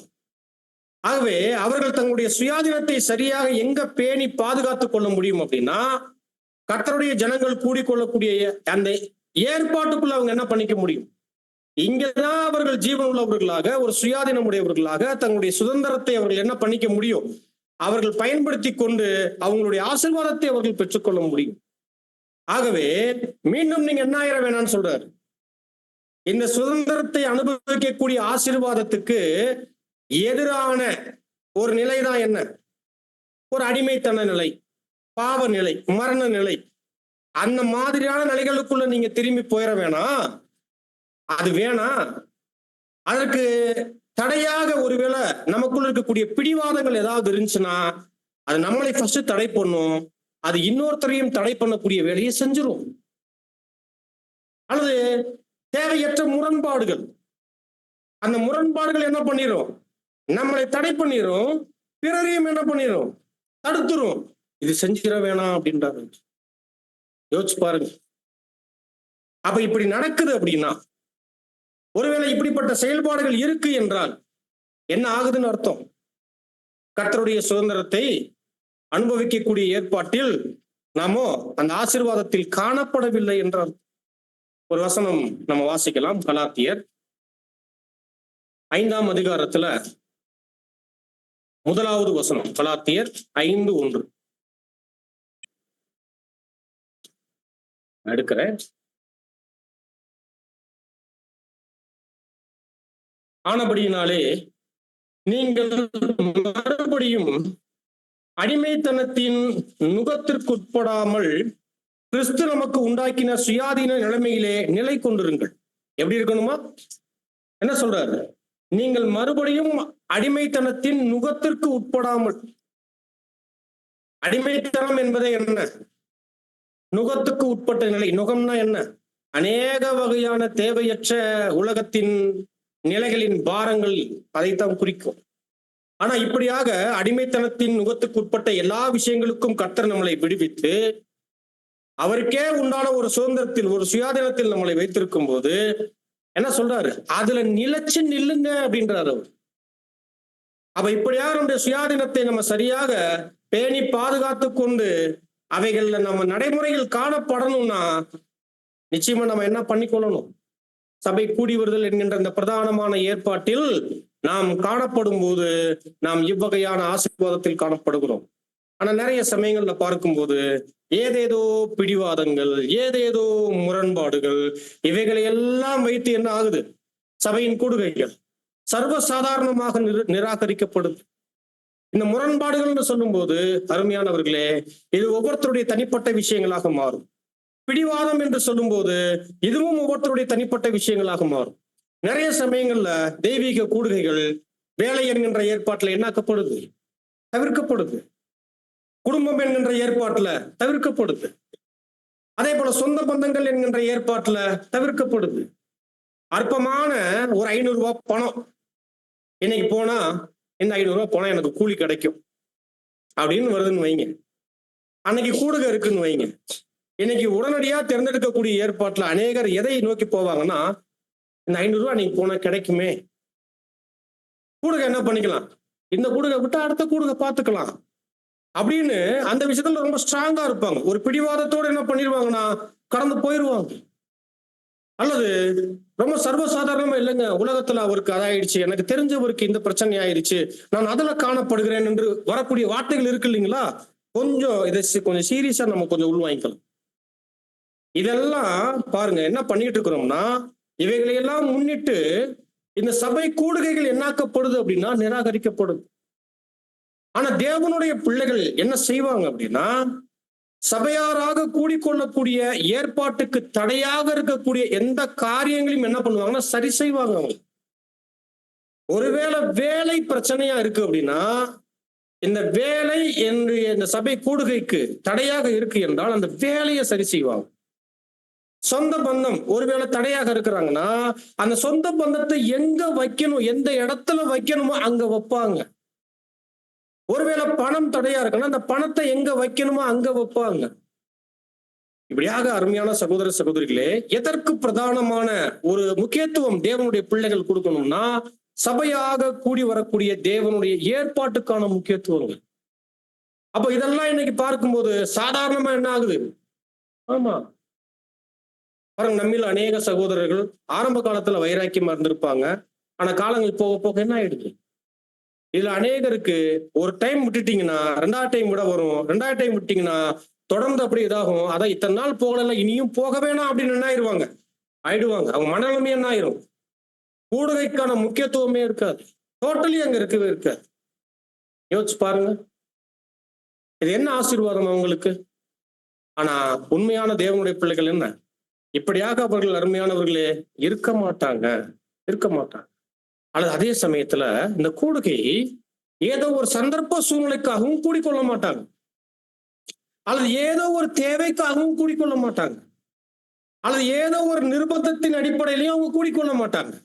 மாறாக தேவன் வைத்திருக்கக்கூடிய அந்த முறையான ஏற்பாட்டில் எனக்குரிய பங்கையும் ஆசீர்வாதத்தையும் நான் அடைந்து கொள்வதற்காக அதை மதித்து என்ன பண்ணுவாங்க, சபை கூடுகையில் ஒவ்வொருவருமே அங்க காணப்படுவாங்க. அருமையான சகோதர சகோதரிகளே, இதெல்லாம் இருக்கணும். அடுத்து பார்க்கும்போது பாருங்க, ரீப்ரண்ட்ல 51:30 பேசும்போது சபையின் கூட்டங்கள், தெய்வீக ஏற்பாட்டின் கூடுகைகள் இவைகளுக்கு செல்ல அக்கறை கொள்ளவில்லை என்றால் நாம் நல்ல ஆவிக்குரிய நிலையில் இல்லை என்பதை அறியலாம். ஒருத்தர் ஆவிக்குரிய நிலைமையில இல்லை என்பதற்கான அடையாளம் என்ன சொல்லுங்க. இப்ப நம்ம வாசிச்சிட்டோம், ஒருத்தர் நல்ல ஆவிக்குரிய நிலையில் இல்லை என்பதற்கான அடையாளம் என்ன, இதை பிரதானமா சொல்றார். சபையின் கூட்டங்கள், தெய்வீக ஏற்பாட்டின் கூடுகைகள் இவைகளுக்கு செல்ல அக்கறை கொள்ளவில்லை என்றால், அப்ப அக்கறைனா என்ன, அப்போ இங்க கொடுக்க வேண்டிய அக்கறையை வேற எங்க நம்ம மாத்தினாலும் அல்லது வேற எதுக்கு நம்ம போட்டாலும் அது என்ன, இங்க நம்ம அக்கறையை எடுத்துட்டோம்னு அர்த்தம். நாம கூடிக்கொள்ளக்கூடிய ஏற்பாட்டுக்கான அக்கறையை இங்க நம்ம செலுத்துறது இல்ல, வேற எங்கேயோ என்ன பண்ணிக்கிட்டு இருக்கிறோம், உலகத்திலேயோ மற்ற காரியங்கள்லயோ மற்ற விஷயங்கள்லயோ நம்ம என்ன பண்ணிட்டு இருக்கிறோம், அங்க அக்கறையை போட்டிருக்கிறோம் என்று அர்த்தம். அப்படிப்பட்டவங்க யார் இல்லையா, யார் இல்லை. முறையான ஆவிக்குரிய நிலையில், நல்ல ஆவிக்குரிய நிலையில் இல்லை என்பதை அறியலாம். இன்னைக்கெல்லாம் சில பேர் வருடக்கணக்கா வராம கூட இருப்பாங்க. ரொம்ப ஆச்சரியம், எப்படி முடியுது, சர்வசாதாரணமா கடந்து போறாங்க, இருப்பாங்க. அவங்களாம் ஆவிக்குரியவர்கள் நம்ம சொல்ல முடியுமா? நல்ல ஆவிக்குரிய நிலைமையில அவங்க இல்ல, அவங்க கண்டிஷன் இல்லை என்பதனுடைய அர்த்தம் அது, அடையாளம் அது. சகோதரர் ரசல் அவர்கள் சொல்றார், ரொம்ப தெளிவா சொல்றார், அதுவும் உண்மையும் கூட. ஏன், அக்கினி தணல்கள்ல இருந்து ஒரு கங்கு பிரிக்கப்பட்டுருச்சு அப்படின்னா என்ன ஆயிடும், என்ன ஆகும் பாத்தீங்களா? இப்படியானவங்களை மீண்டும் ஒரு அக்கினியான நிலைமைக்கு கொண்டு வருவது ரொம்ப கஷ்டம், ரொம்ப கடினம். ஒருவேளை இவங்கத்தான் தங்களை என்ன பண்ணிக்கணும், பழைய நிலைமைக்கு கொண்டு வரணும்னா அவர்கள் போராடி தேவனுடைய ஏற்பாட்டுல அவங்க என்ன பண்ணணும், இந்த சபையின் கூடுகையினுடைய விசேஷித்த ஆசீர்வாதங்களை அவர்கள் உற்று நோக்கி கவனித்து அவைகள்ல தொடர்ந்து அவர்கள் தங்களை வைத்துக் கொள்ளணும். இவைகளையும் அங்க காமிக்கிறார். அது மட்டும் இல்ல, அருமையான சகோதர சகோதரிகளே, பாருங்க, தேவன் அவருடைய பிள்ளைகளின் விஷயத்துல எப்படி இருக்கிறார்னா, ஒன்று கூடுவதற்கே சாத்தியம் இல்லாத நிலைமையில எத்தனையோ சகோதர சகோதரிகள்லாம் இருந்திருக்கிறாங்க. உதாரணத்துக்கு இந்த 2ஆம் உலக போரினுடைய காலகட்டங்கள்ல எல்லாம் இந்த யூரோப் தேசங்கள்ல நிறைய அருமையான சகோதர சகோதரிகள்லாம் கூடிக்கொள்ளக்கூடிய ஏற்பாடு கூட இல்லாமல் இருந்திருக்கிறாங்க. கூடிக்கொள்வதற்கே அவங்களுக்கு வாய்ப்பு இல்லை. இன்னும் நிறைய பேர் இருக்கிறாங்க, அவங்களுடைய இருதயம் ஏங்கும், சபை இல்லை, சகோதர சகோதரிகள் இல்லை, ஆனா சத்தியத்துல இருக்கிறாங்க. தேவன்ட்ட அவங்க விண்ணப்பம் கூட வைக்கிறாங்க, தேவனே எனக்கு ஒரு ஆசீர்வாதம் கொடுங்க, ஒரு சகோதர ஐக்கியம் கொடுங்க, நான் கூடிக்கொள்வதற்கான வாய்ப்பு கொடுங்க என்று எத்தனையோ பேர் இருந்திருக்கிறாங்க. அப்போ ஒன்று கூடிக்கொள்வதற்கான சாத்தியமே இல்லாத இடங்கள்ல கூட தேவன் அவருடைய ஜனங்களை அவர் கைவிட்டதே கிடையாது. உண்மையா இல்லையா? தேவன் கைவிட்டது இல்லை, கைவிட மாட்டார். அவர்களுக்கே தேவையான ஏற்பாடை ஏதோ ஒரு வகையில கொடுப்பார். அப்படின்னா தேவனுடைய வார்த்தைகள் என்ன வகையில கொடுக்கப்படணுமோ, எப்படி கொடுக்கப்படணுமோ, என்ன வகையில அவர்களை பலப்படுத்தி அவர்களை தேற்றணுமோ அவைகளை எல்லாம் செய்வதற்கு தேவன் உண்மையுள்ளவராக இருக்கிறார். அதெல்லாம் நேர்த்தியாக தேவன் செஞ்சிடறார். அந்த குறைபாடுகளை எப்படி சரி செய்யணுமோ தேவன் செஞ்சிருவார். ஏன், அவர்கள் அவருடையவர்கள். தேவனுடைய பிள்ளைகள் அப்படிப்பட்டவர்கள் கூடிக்கொள்வதற்கே வாய்ப்பு இல்லாத போதும் கூட அவர்களுக்கான வாய்ப்புகளை சரி செய்து கொடுக்கக்கூடிய தேவனாக இருக்கும்போது நாமெல்லாம் அருமையான வாய்ப்புல இருக்கிறோம். எல்லா வகையான நேரங்கள் இருக்கு, சமயங்கள் இருக்கு, சூழ்நிலைகள் இருக்கு. ஆனால் நாம என்ன பண்றோம்? நாம எப்படி முக்கியத்துவம் கடந்த காலங்கள்ல கொடுத்திருக்கிறோம்? சரி, விட்டுறலாம். இனி வர்ற நாட்கள்ல நாம என்னவாக காணப்படணும்?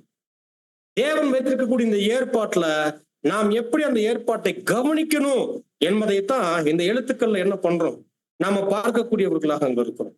அருமையான சகோதர சகோதரிகளே, அது மட்டும் இல்ல, ரொம்ப விசேஷமாக சகோதரர் சொல்றாரு, காலத்தை என்ன பண்ணிக்கணுமா? எவ்வளவாக நீங்கள் காலத்தை நீங்க பார்க்கிறீங்களோ அவ்வளவாக நீங்கள் ஒருவருக்கொருவர் புத்தி சொல்லுங்க. அப்ப ஒருவருக்கொருவர் சொல்லணும்னா நம்ம என்ன ஆகணும்? ஒருவருக்கொருவர் புத்தி சொல்லணும்னா என்ன ஆகணும்? ஒண்ணு கூடணும். அப்படி ஒன்று கூடும் போது மட்டும்தான் நம்ம என்ன பண்ணிக்க முடியும்? தேவனுடைய வார்த்தையை படிச்சதை கேட்டதை நம்ம என்ன பண்ணிக்க முடியும்? பகிர்ந்து கொள்ள முடியும். அது மட்டும் இல்ல, காலத்துக்கு உண்டான ஒரு முக்கியத்துவத்தை, ஒரு எச்சரிப்பை, ஒரு புத்தியை, ஒரு ஆலோசனையை, ஒரு தேற்றுதலை, இதெல்லாம் என்ன பண்ண முடியும்? சகோதர சகோதரிகளுக்கு நம்ம கொடுக்க முடியும். இந்த காரியங்களும் ரொம்ப விசேஷம் பார்க்கிறோம். ஆகவே பாருங்க, காலத்தை பிரயோஜனப்படுத்தும் வகையில அனைத்து கூட்டங்கள், சகோதரர் பயன்படுத்துறார், அனைத்து கூட்டங்கள் மற்றும் மாநாடுகள், சகோதர ஐக்கியம் அனைத்திலையும் கலந்து கொள்வது நல்லது அப்படின்றார். என்னமா? அனைத்திலையும் கலந்து கொள்வது நல்லது. பாருங்க, அப்ப கண்ணுக்கு முன்னாடி நம்ம கூடிக்கொள்வதற்கான என்னென்ன ஆவிக்குரிய வாய்ப்புகளை தேவன் வச்சிருக்கிறார். எல்லாத்திலையும் என்ன பண்ணிடணுமா? கலந்து கொள்வது யாருக்கு நல்லது? நாம கலந்து கொண்டதுனால தேவனுக்கு நல்லதா? நாம பங்கெடுக்கிறதுனால, நாம கூடிக்கொள்வதனால நமக்குத்தான் என்ன?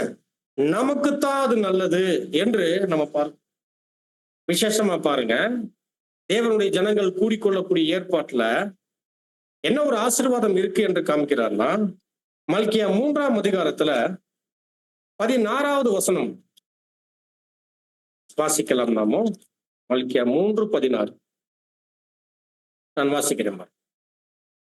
அப்பொழுது கர்த்தருக்கு பயந்தவர்கள் ஒருவரோடு ஒருவர் பேசிக்கொள்வார்கள், கர்த்தர் கவனித்து கேட்பார்.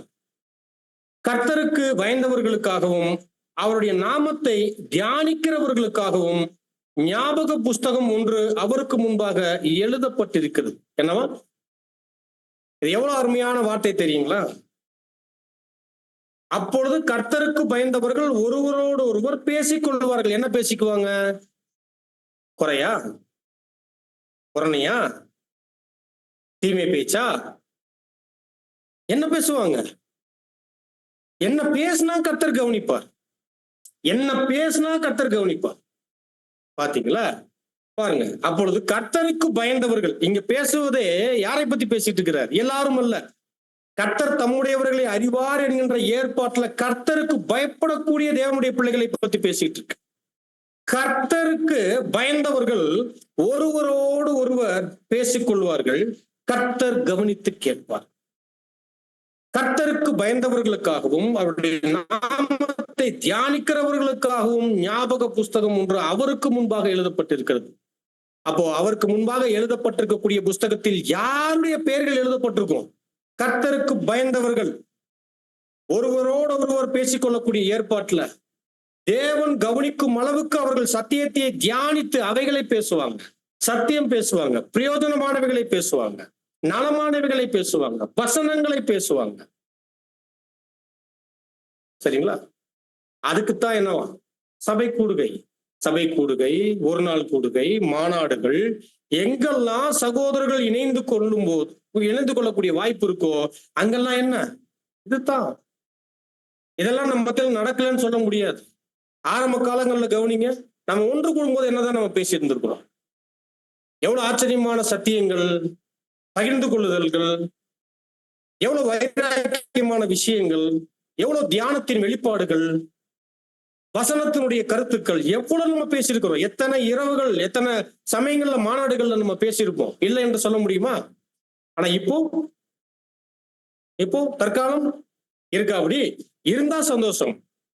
ஆனா அருமையானவர்களே, பாருங்க, இதெல்லாம் எல்லா நாளும் மாநாடுகளும் கூடுகைகளும் ஒரு நாள் கூடுகைகளும் கிடைக்காது. ஆனா என்ன கிடைக்கும்? என்ன கிடைக்கும்? சபையாக கூடிக்கொள்ளக்கூடிய ஏற்பாடு இருக்கு இல்லைங்களா? இது தேவன் எப்போதுமே வச்சிருக்கிறார். இதுவும் எல்லா காலமும் நீடிக்காது. எல்லா காலமும் நீடிக்காது. கூடிக்கொள்ளக்கூடிய வாய்ப்புகள் தேவன் வைத்திருக்கக்கூடிய காலம் வரைத்தான். அதுக்கப்புறம் நினைச்சாலும் கூடிக்கொள்ள முடியாத ராக்காலங்கள் வரும்போது என்ன பண்ண முடியாது? கூட முடியாது என்கின்ற விஷயத்தையும் கூட அருமையானவர்களை அங்க நம்மளால அங்க பார்க்க முடியும்.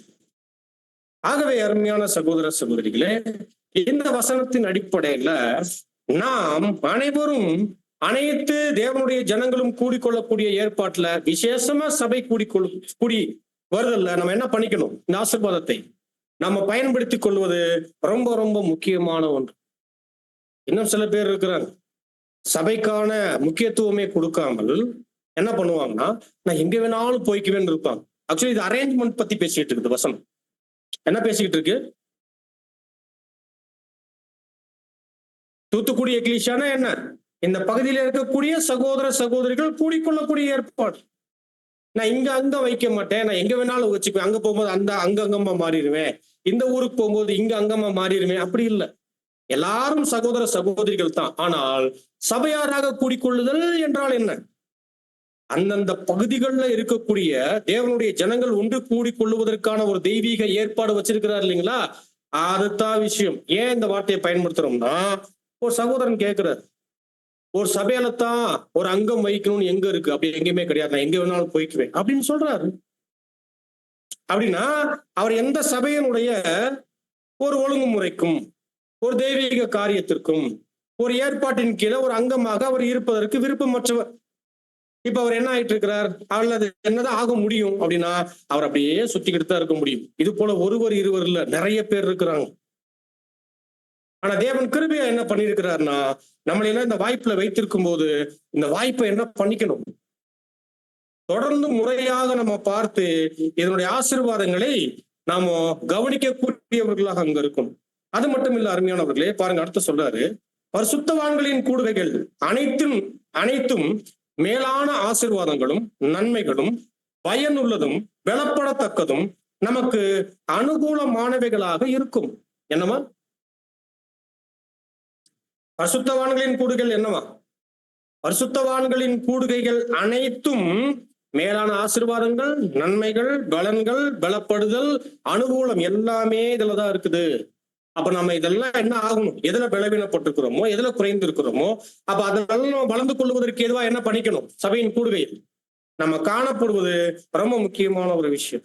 சரி, ஒருவேளை இது செய்யல அல்லது இவைகளை செய்வதற்கு நான் முக்கியத்துவம் கொடுக்கறது இல்லை, இதற்கான அக்கறை என்கிட்ட இல்லை அப்படின்னா, இவைகளை தவிர்த்தோம் அப்படின்னா நம்மளுடைய தொடர்பும் நம்முடைய ஐக்கியமும் எங்க இருக்கும் தெரியுங்களா? எங்க இருக்கும்? அவ்வளவுதான். அவிவிசுவாசிகளுடன் தொடர்பு, அவர்களோடு ஐக்கியம், அந்த கூட்டத்தோடு தான் இருக்கும் அப்படின்னு சொல்றாரு அவர். இதுதான் உண்மை. உண்மையா இல்லையா? பரிசுத்தவான்களோடு கூடிக்கொள்ளவில்லை என்றால் நிச்சயமா என்ன நடக்கும்? அவிவிசுவாசிகளோடு, உலகத்தோடு. அங்கதான் என்ன பண்ண முடியும்? அவங்க சொந்தமா கூட இருக்கட்டும், தேவன் அதை ஏத்துக்குவாரா? இல்லைங்க, எனக்கு ரொம்ப சொந்தங்க. பெத்த தாயா கூட இருக்கட்டும், தகப்பனா கூட இருக்கட்டும், என் தாய் தகப்பனுங்க போய் சொல்ல முடியுமா? என்னுடைய அருமையான உறவினர்களுங்க சொல்ல முடியுமா?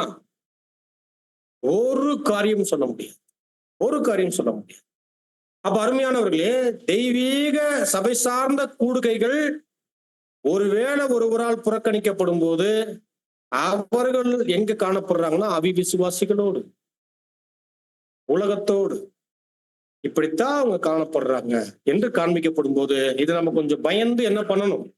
நம்ம கொஞ்சம் யோசிக்க வேண்டிய விஷயங்கள் அருமையான சகோதர சகோதரிகளே.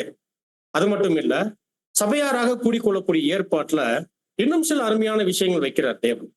எப்படி வைக்கிறார்னா, நாம ஒரு சபையாராக தொடர்ந்து அருமையாக கூடிக்கொள்ளும் போதுதான் நாம ஒரு முறையான, ஒரு விலையேற பெற்ற, ஒரு சீரான ஒரே விசுவாசத்தின் கீழ் நம்ம முன்னேறி போய்கிட்டே இருக்க முடியும். இல்லைன்னு வைங்களேன், நம்முடைய ஐக்கியம் என்ன இருந்துறீங்களா? முறையான விசுவாசத்தின் கீழ் நம்முடைய ஐக்கியத்தை வச்சுக்கவே முடியாது. ஓ, நம்முடைய ஐக்கியம் ஒரே மாதிரியான விலையேற பெற்ற விசுவாசம் உள்ளவர்களுடன் காணப்படணும்னு பேசுறார். ஏன்னா ஒரு புது சிஷ்ய எல்லாருக்கிட்டையும் ஐக்கியம் வைக்க முடியாது. இதே ட்ரூத் எடுத்து பேசுவாங்க. ஆனா ஏழாம் தூதன் இல்லைன்னு சொல்லுவாங்க, முதரசல் இல்லைன்னு சொல்லுவாங்க. வால்யூம்ஸ் எடுத்து பேசிக்கிட்டு இருப்பாங்க. ஆனா ராஜ்யம் வரலன்னு சொல்லுவாங்க. இன்னும் கர்த்தரை இனிமேதான் வருவார் அப்படின்னு சொல்லக்கூடியவங்களும் இருக்கிறாங்க. சரிங்களா? நான் போய் ஐக்கியம் வைக்கிறேங்க அப்படின்னு வைக்க முடியுமா? அவர்கள் மீது அன்பு வைக்கலாம், ஆனால் ஐக்கியம் என்ன பண்ண முடியாது, வைக்க முடியாது. ஏன்னா ஒரே மாதிரியான விலையேறப்பெற்ற விசுவாசம் உள்ளவர்களுடன் நம்ம காணப்படணும். இதுவும் ரொம்ப முக்கியம். பாருங்க, இதற்கு வசனம் காண்பிக்கப்படுது. எபேசியர் 6ஆம் அதிகாரம் 11வது வசனம் நம்ம வாசிக்கலாம்.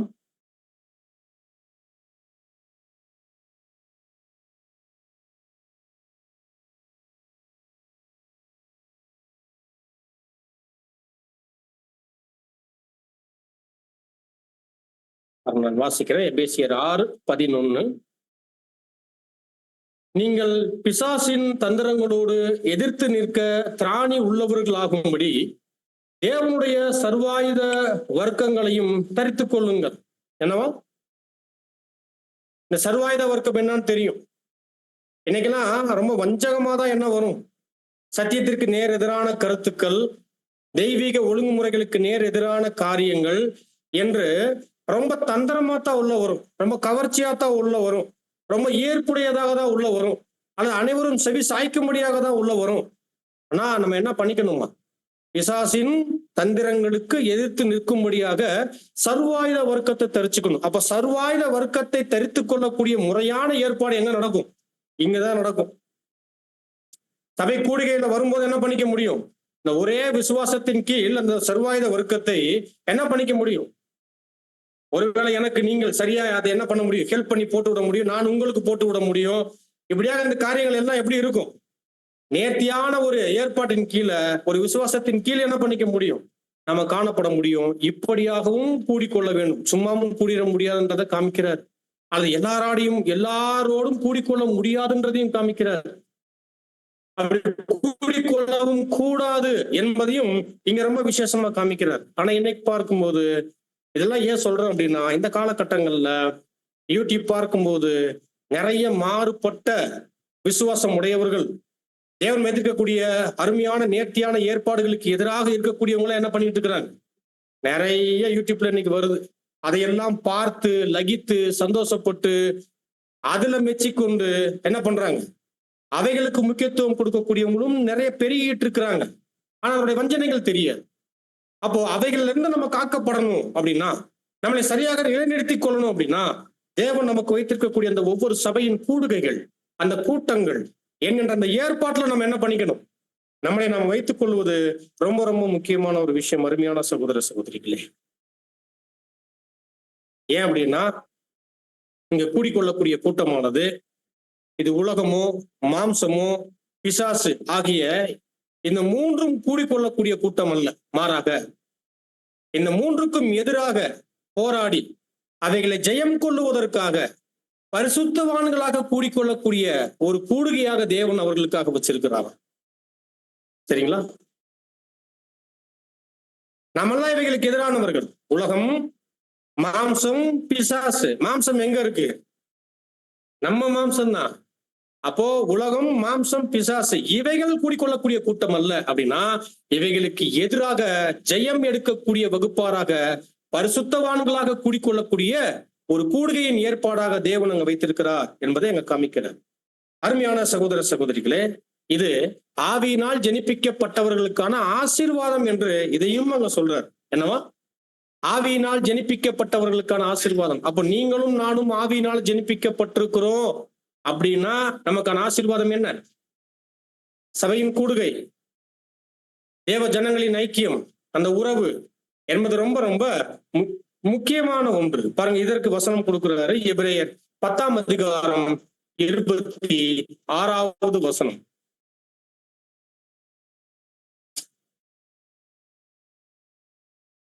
வாசிக்கிறேன் பாருங்க. சத்தியத்தை அறியும் அறிவை அடைந்த பின்பு நாம் மனப்பூர்வமாய் பாவம் செய்கிறவர்களாய் இருந்தால் பாவங்களின் நிமித்தம் செலுத்தத்தக்க வேறொரு பலி இனி இராமல்.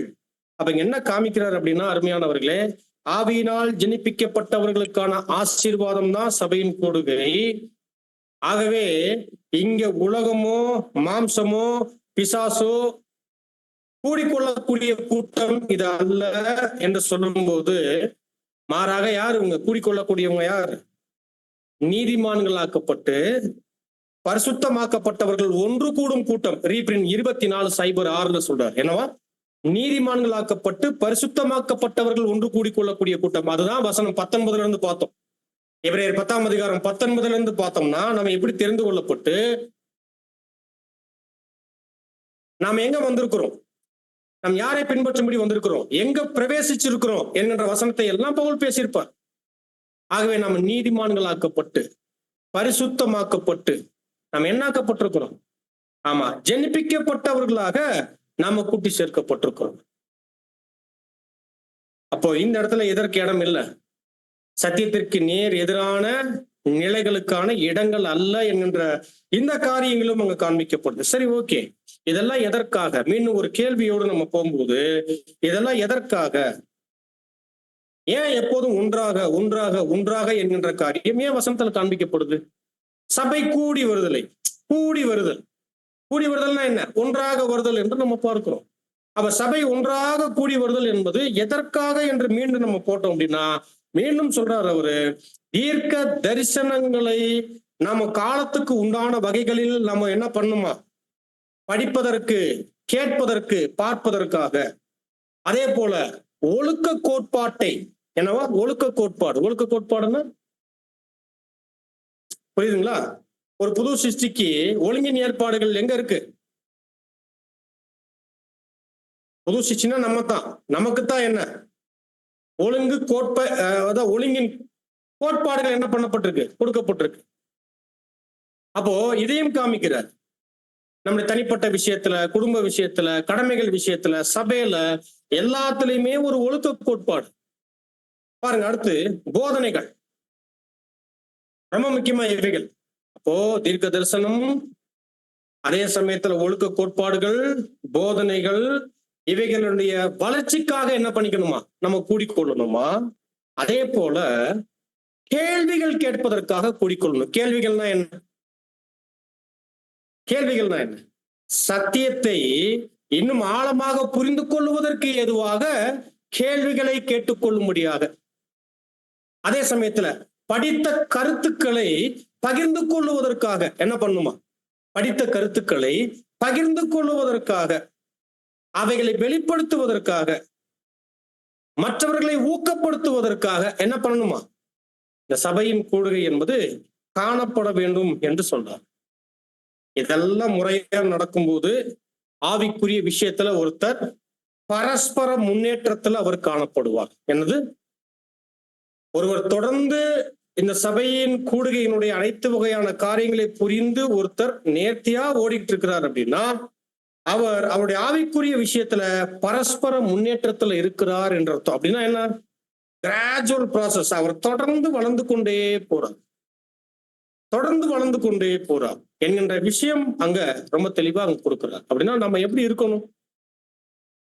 தொடர்ந்து வளரணும் என்கின்ற இந்த வார்த்தையும் அருமையானவர்களே நம்மளால அங்க பார்க்க முடியும். அது மட்டும் இல்ல, நாம் இந்த உலகத்தை ஜெயித்தால் ஒழிய நாம் ராஜ்யத்துல ஒரு இடத்தை பெற முடியாது. அப்ப நம்ம இந்த உலகத்தை ஜெயித்து ராஜ்யத்துல இடம் பெறணும் அப்படின்னா அதற்கு ஒரு சிறந்த உதவி புரிய இடமாக எது இருக்குன்னா சபையின் கூடுகை, கூட்டம் என்பது அங்க இருக்கு. எது? நம்ம ராஜ்யத்துல பங்கெடுக்கணும்னா அதுக்கு பெரிய உதவி எங்க கிடைக்குது? சபையின் கூடுகைகள்ல தேவன் வைத்திருக்கிறார் என்று நம்ம பார்க்கிறோம். அது மட்டும் இல்ல அருமையானவர்களே, நம்மளுடைய இருதயம் இருக்கு இல்லைங்களா? இந்த இருதயம் ஒரு புது சிருஷ்டிக்கு ஏதுவாக, அது அனுதாபங்கள் நிறைந்ததாக, அன்பு நிறைந்ததாக, அது நேர்த்தியாக தன்னை உருமாற்றிக் கொள்ளுவதற்கு, ஒரு புதிய சிந்தையாக அது முற்றிலுமாக தன்னை உருமாற்றிக் கொள்வதற்கான அனைத்து வகையான வாய்ப்புகளும் கிடைக்கக்கூடிய ஒரு இடமாக சபையின் கூடுகை அங்க இருக்கு. நம்முடைய இருதயம் என்ன ஆகணும்? அன்புலையும் அனுதாபத்திலையும் இரக்கத்திலையும் எப்படி ஆகணும்? அது அதற்கே உண்டான ஒரு வளர்ச்சியில அது மாறணும். ஆனா நிறைய சமயங்கள்ல நம்முடைய இருதயம் என்ன ஆயிடுது? ஒரு வகையான கடினத்துல, ஒரு அடைக்கப்பட்ட நிலைமையில ஏதோ ஒவ்வொருவருக்கும் அந்த ஒரு சூழ்நிலைகள் வந்துடும். அப்படி இருக்கக்கூடாது. மாறாக சபையின் கூடுகளை எதை நம்ம வளர்த்துக் கொள்ள முடியும்? இந்த மாதிரியான அருமையான குணங்களை நம்ம வளர்த்துக் கொள்ள முடியும் என்ற இந்த விஷயம் கூட அங்க காண்பிக்கப்படுது. ஆகவே அருமையானவர்களே, இதெல்லாம் தான் ஒரு புது சிருஷ்டிக்கு மகிழ்ச்சி இருக்கு. ஒருத்தருடைய இருதய மாறுதல்ல தான் ஒரு புது சிருஷ்டி என்ன ஆகும்? தன்னுடைய இருதய மாறுதல் வளர்ச்சியில தான் அது மகிழ்ச்சி கொள்ளும், சந்தோஷம் அடையும்.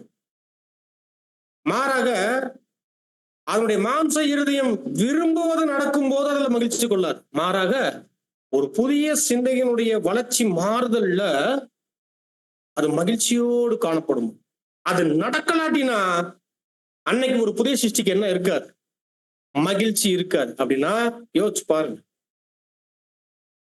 இதெல்லாம் நம்ம சிந்திக்க வேண்டிய விஷயங்கள். அடுத்து இப்பதான் பாயிண்ட்டுக்கு வர்றாரு. நம்ம பாடத்தினுடைய நிறைவை நோக்கி வரும்போது இப்ப பாயிண்ட்டுக்கு வர்றாரு. இப்படியான ஒரு விசேஷித்த நலனுக்காக, நன்மைக்காக, நோக்கத்திற்காக தேவன் பரிசுத்தவான்களுக்கு பிரதானமான ஒரு ஏற்பாடாக சபையின் கூடி வருதலை வைத்திருக்கும் போது சிலர் என்னவா சிலர் சிலர் அதை என்ன பண்றாங்களா? விட்டுருவாங்க. சிலர் விட்டுருவாங்க. இந்த சிலர் யார் என்று சொல்லும் போது இவங்களை ரொம்ப விசேஷமா அவர் பேசுறார். சிலர் விட்டு விடுகிறது போல நீங்க விட்டுறாதீங்க என்று சொல்றாரு இல்லைங்களா? யார் இந்த சிலர் அப்படின்னா, கர்த்தருடைய ஜனங்கள்லயே ஒரு விதமான ஆன்மீக பெருமை உடையவர்களாங்க. என்னவா? ஒருவித ஆன்மீக பெருமை உடையவர்களும் தன்னிறைவு நோயால் பாதிக்கப்பட்டுள்ளவர்களுமாக அவங்க இருக்கிறாங்களா? என்னவா ஆன்மீக பெருமைனா? எனக்கு எல்லாம் தெரியும், நான் சபையின் கூடுகைக்கு போய்த்தான் நான் படிக்கணும் கேட்கணும்னு எனக்கு அவசியம் இல்லை. புரியுதுங்களா? அந்த மாதிரியான நிலைமை. எனக்கு எல்லாம் தெரியும் அப்படின்னால முடிஞ்சு, அவ்வளவுதான். எனக்கு எல்லாம் தெரியும். தன்னிறைவு, தன்னிறைவு, நான் முடிச்சுட்டேன், எனக்கு எல்லாம் தெரியும், நான் அடைஞ்சிட்டேன் அப்படின்ற விஷயம் இதையும் பதிவிடுற ஆன்மீக பெருமையா? ஆவிக்குரிய பெருமை இருக்கலாமா? வரலாமா? அப்ப யாருக்கிட்ட ஆவிக்குரிய பெருமை இருக்குதோ அவங்க சபையின் கூடுகைக்கு என்ன பண்ண மாட்டாங்க? ஒரு இம்பார்ட்டன்ட் கொடுக்க மாட்டாங்க. அடுத்து தன்னிறைவு நோய். தன்னிறைவு நோய், ஆவிக்குரிய பெருமையும் தன்னிறைவு நோயும் ஒருத்தர்கிட்ட இருக்கும்போது என்ன பண்ணுவாங்க? அந்த சிலரில் நாம காணப்பட்ட கூடாது என்பதுதான் என்ன பவுலுடைய இவ்வளோ பெரிய எச்சரிப்புக்கான காரணம்.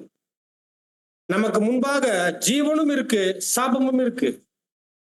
நமக்கு முன்பாக ஆசீர்வாதமும் இருக்குது, மரணமும் இருக்குது என்பதைத்தான் என்ன பண்ணிக்கிட்டு இருக்கிறார்? இந்த பகுதிகளில் அவர் பேசிக்கிட்டு இருக்கிறார். ஆகவே அருமையானவர்களே, இந்த சிலர் என்கின்ற இந்த வகுப்பாரில் நம்ம வந்துடக்கூடாது. அப்படின்னா ஒரு ஆவிக்குரிய பெருமை வந்துடக்கூடாது, தன்னிறைவு நோய் வந்துடக்கூடாது நமக்குள்ள. அப்படி வரும்போது என்ன ஆகும் தெரியுங்களா? இதுலயும் ஒரு விஷயம் நம்ம கவனிக்கணும். சபை கூடுகை என்பதை நாம எப்படி வேணாலும் ஏற்படுத்திக்கலாம் என்பது அதுவும் தேவனுடைய ஏற்பாட்டுல இல்லை. என்ன வகையான வேணாலும் நம்ம ஏற்படுத்திக்கலாம் என்பதும் இல்லை. பாருங்க, வசனம் என்ன சொல்லுது? காலங்கள் எவ்வளவாக நீங்கள் காலத்தை உணர்கிறீர்களோ ஒருவருக்கொருவர் புத்தி சொல்லும்படியாக. சரிங்களா? என்ன பண்ணணுமா? பாருங்க, அந்த வசனம் பாருங்க, எபிரேயர் 10ஆம் அதிகாரத்திலேயே அந்த பாருங்க 24வது வசனம். மேலும் அன்புக்கும் நற்கிரியைகளுக்கும் நாம் ஏவப்படும்படி ஒருவரை ஒருவர் கவனித்து. அப்ப இதெல்லாம் நடக்கணும்னா கூடி வரணும். இப்ப 25ல சொல்றாரு, சபை கூடி வருதலை சிலர் விட்டு விடுகிறது போல நாமும் விட்டு விடாமல் ஒருவருக்கு ஒருவர் புத்தி சொல்ல கடவும் நாளானது சமீபித்து வருகிறதை எவ்வளவாய் பார்க்கிறீர்களோ அவ்வளவாய் புத்தி சொல்லுங்கள். அது இந்த டைம் நம்ம தான் அதிகமா என்ன பண்ணணும்? அதிகமா இப்படியாக ஒருவருக்கு ஒருவர் புத்தி சொல்லி தேற்றக்கூடிய, ஊக்கப்படுத்தக்கூடிய வேலைகளை நாம செய்யணும். ஆனா இந்த காலங்கள்ல கூட இந்த சிலர் என்கின்ற காண்பிக்கக்கூடிய இந்த வார்த்தைக்கு தகுந்தாற் போல, சகோதரர் கொடுக்கக்கூடிய விளக்கத்துக்கு தகுந்தாற் போல, தன்னிறைவு நோயாலேயோ அல்லது ஆவிக்குரிய பெருமையினாலேயோ நிறைய பேர் தேவனுடைய ஏற்பாட்டின் கீழ் முறையான கூடுகைகள்ல காணப்படக்கூடிய விஷயங்களுக்கு முக்கியத்துவங்கள் கொடுக்கறது இல்ல. சரிங்களா? அதுவும் பாருங்க, நாம கிறிஸ்துவின் பள்ளிக்கு வரணும் என்பதுதான் ஏற்பாடு. சபை என்பது என்ன? கிறிஸ்துவின் பள்ளி. பள்ளிக்கூடத்துக்கு வரக்கூடிய மாணவனுக்கு என்ன கற்றுக் கொடுக்கப்படும்? அவர் தேர்ந்து முன்னேறி செல்வதற்கான அனைத்து வகையான பாடங்கள், ஒழுக்கங்கள், ஒழுங்குகள் எல்லாம் கற்றுக் கொடுக்கப்படும். கிறிஸ்துவின் பள்ளியில இது பெரிய அளவுல இருக்குது. கர்த்தர் மிகுந்த அக்கறை கொண்டு இந்த வேலைகளை அவர் செய்யக்கூடியவராக இருக்கிறார். ஆனா அருமையானவர்களே, சபையின் பொதுவான கூடுகைக்கு போக தேவையில்லை என்று ஒருவர் வீட்டிலேயே இருக்கிறார்னு வைங்க. அது சகோதரர் கொடுக்கிறார். ஒருத்தர் வீட்டிலேயே இருந்துக்கிறார். தனிப்பட்டவைகளை நான் என்ன பண்ணிக்கிறேன்? நான் பாடங்களை நான் படிச்சுக்கிறேன். எனக்கு நிறைய புக் இருக்குது, நான் படிச்சுக்கிறேன். எனக்கு பைபிள் இருக்கு, நான் படிச்சுக்கிறேன். வீட்டிலேயே என்ன பண்ணிக்குவேன்? நான் ஜெபம் பண்ணிக்குவேன். அல்லது வீட்டிலேயே இருந்தா என்ன பண்ணிக்குவேன்? நான் சகோதரனோடு நான் ஆன்லைன்ல நான் தொடர்பு வச்சுக்கிறேன் அப்படின்ட்டு இருந்தால் அது ஒரு கூடுகையா? அல்லது எனக்கு யாருமே தேவையில்லை, நான் வீட்டுல இருந்து என்னுடைய காரியத்தை நான் பார்த்துக்கிறேன் அப்படின்னு சொல்லும் போது அருமையானவர்களே, இது ரொம்ப ஆபத்தான நிலை. அதையும் சொல்றாங்க. சிலருடைய நிலைமையை பத்தி விளக்கும் போது சொல்றாரு அவர், கிறிஸ்துவின் பள்ளிக்கு செல்ல தேவையில்லை, பொதுவான கூடுகைகளுக்கு செல்ல தேவையில்லை என்பவங்க வீட்டிலேயே இருந்து நாங்க என்ன பண்ணிக்கிறோம்? எங்களுக்கு தேவையான அனைத்தையும் நாங்கள் தனிப்பட்டவைகளை செய்து கொள்ளுகிறோம், அல்லது எங்களுக்கான தேவைகளை நான் இங்கெங்க நான் ஏற்படுத்திக்கிறேன், அங்கங்க நான் செஞ்சுக்கிறேன் அப்படின்ற இந்த மனநிலைமையை என்னன்னு பார்த்துட்டீங்கன்னா மாபெரும் ஆபத்தானது. அப்படிப்பட்ட ஏற்பாடுகளை, கூடுகைகளை தேவன் என்ன பண்ணல? தேவன் வைக்கல. ஏன்னா இதுவும் நடக்குது. சில சமயங்கள்ல பார்த்துட்டா சபை கூடிக்கிட்டு இருப்பாங்க, சில பேர் பார்த்தா சபை கூடுகையை விட்டுட்டு தனியா 2 பேர் 3 பேர் எங்கேயாவது குடிக்குவாங்க, அல்லது எங்கேயாவது வீடுகள்ல குடிக்குவாங்க. புரியுதுங்களா? அல்லது வேற எங்கேயாவது ஒரு தொடர்பு வச்சுக்குவாங்க. இதெல்லாம் என்னன்னா தேவன் இப்படிப்பட்ட ஏற்பாடுகள் அங்க வைக்கிறதே இல்லை, தப்பு. அப்ப கிறிஸ்துவின் பள்ளினா பள்ளியில என்ன ஆகணும்? ஒவ்வொரு ஊர்ல இருக்கக்கூடிய சபையும் அந்தந்த சபைகள்ல காணப்படக்கூடிய ஒவ்வொரு அங்கங்களும் அந்த பள்ளியில் மாணவர்கள் கிறிஸ்துவுக்கு கீழே அனைவருமே, மூப்பர்களாக இருக்கட்டும், உதவிக்காரர்களாக இருக்கட்டும், சகோதர சகோதரிகள் யாராக இருக்கட்டும், எல்லாருமே யாருதான் அந்த பள்ளியில் கர்த்தருக்கு கீழே மாணவர்கள். அந்த பள்ளியில நம்ம எல்லாரும் என்ன ஆகணும்? நாம காணப்படணும். இல்ல என்று தொடர்ந்து லீவு போடக்கூடிய ஒரு நிலைமை வருதுன்னு வைங்களேன், ஸ்கூல்ல என்ன பண்ணுவாங்க? ஸ்கூலுக்கே போறதில்ல மாணவன், படிக்கிறதே இல்லை. ஸ்கூலுக்கு போலன்னா படிக்க மாட்டார். அப்போ அந்த மாணவனை என்ன பண்ணுவாங்க? ஆரம்பத்துல சில சமயங்கள்ல லீவு போடும்போது ஒரு எச்சரிப்பு போகும், அக்கறை நிமித்தம். ஆனா தொடர்ந்து ஒருவர் இப்படியாக காணப்படும் போது அந்த ஸ்கூல் நிர்வாகம் என்ன பண்ணிடும்? டிசியை கொடுத்து இந்த பள்ளிக்கு, இந்த பள்ளியில் காணப்படக்கூடிய ஒரு மாணவனுக்கான ஒழுங்கு நிலை என்பது இது அல்ல என்ற என்ன பண்ணிடும்? அமுச்சு வச்சிருந்தீங்களா? இதே போல தேவன் என்ன பண்ணிடுவார்? இப்படிப்பட்ட ஏற்பாட்டுல தொடர்ந்து ஒருவர் காணப்படாமல் போகும்போது தேவன் ரிஜெக்ட் பண்ணிடுவார். ஏன்னா ஆட்டோமேட்டிக்கா அவர்கள் அந்த வாய்ப்பை, அந்த ஆசீர்வாதத்தை அவங்க என்ன ஆகுறாங்க? அவங்க இழக்கிறாங்க என்று நம்ம பார்க்கிறோம். இந்த மாதிரியான ஆபத்தான காலங்களை கர்த்தர் முன்னறிந்துதான் நமக்கு அறிவிக்கிறாரு. சபையின் கூடுகை என்ன பண்ணிடாதீங்க, விட்டுறாதீங்க என்று. இந்த மாதிரியான ஆபத்துகளை முன்னறிந்தவர் யார்? நம்முடைய கர்த்தராக அங்க இருக்கிறார் என்று ரொம்ப தெளிவாக நாம் பார்க்கிறோம். அருமையானவர்களே, இப்படியாக நாம் ஒவ்வொருவருமே நாம் விசேஷித்த இந்த ஒரு கூடுகைகளில் நம்ம சபையின் ஏற்பாடுகள்ல பங்கெடுக்க வேண்டும் என்கின்ற இந்த ஒரு அறிவுறுத்தலை கர்த்தர் அங்க கொடுக்கக்கூடியவராக அங்க இருக்கிறாரு. ஆகவே ராஜ்யத்தில் நாமோ தேவனுடைய பிள்ளைகளாக என்ன ஆகணும்? நாம காணப்படணும். ராஜ்யத்தில் தேவனுடைய பிள்ளைகளாக காணப்படணும் அப்படின்னா, ராஜ்யம் கண்ணுக்கு தெரிகிற பாகத்துல பகிரங்கமாக ஸ்தாபிக்கப்பட போகிற அந்த பெரிய நாளுக்கு அருகாமையில் நம்ம காணப்படுகிறோம். அதான் சகோதரர் சொல்றார், ராஜ்யத்துல காணப்படக்கூடிய தேவனுடைய பிள்ளைகளாக நம்ம இருக்கணும். எப்ப ராஜ்யம் ஸ்டார்ட் ஆச்சு? கர்த்தர் எப்போ வந்தாரோ அப்பயே ராஜ்யம் ஸ்டார்ட் ஆயிடுச்சு. ஆனால் அவை பகிரங்கமாக ஸ்தாபிக்கப்பட போகிற காலத்துக்கு ரொம்ப அருகாமையில நம்ம இருக்கிறோம், ரொம்ப அருகாமையில இருக்கிறோம். இதை கொஞ்சம் சிந்திக்கணும். நிறைய பேருக்கு அந்த பார்வையும் இல்லை. அப்போ அந்த காலத்துக்கு ரொம்ப அருகாமையில் இருக்கிறதுனால அருமையானவர்களே, நாம் ரொம்ப அவசரமாக செயல்பட வேண்டிய காலகட்டம் என்று அவர் சொல்றார். ஒவ்வொருத்தரும் எப்படி இருக்கணுமா? அவசரமாக ராஜ்யத்துக்கு ஆயத்தப்படுங்கள். யாரு? ஒவ்வொருவருமே ஸ்தாபிக்கப்பட போகிற ராஜ்யத்துல அங்கம் வகிக்க வேண்டும் என்று என்ன பண்ணுங்க?